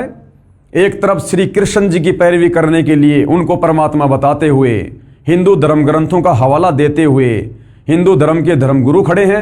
दूसरी तरफ कबीर जी के वकील के रूप में स्वयं कबीर सतगुरु रामपाल जी के रूप में खड़े हैं और उन्हीं हिंदू धर्मशास्त्रों को दिखा दिखाकर उन श्री कृष्ण जी के वकील हिंदू धर्म ग्रंथों की पोल पट्टी जनता के सामने खोल रहे हैं। और शिक्षित जनता, जो जनता की अदालत में स्वयं जज है, आंखों से इन प्रमाणों को देखकर जो हिंदू धर्मशास्त्रों में है, धीरे धीरे सच्चाई से परिचित हो रही है। तो भाई और बहनों, आगे का मुकदमा कल रात्रि 8:30 बजे। क्या मुकदमा है?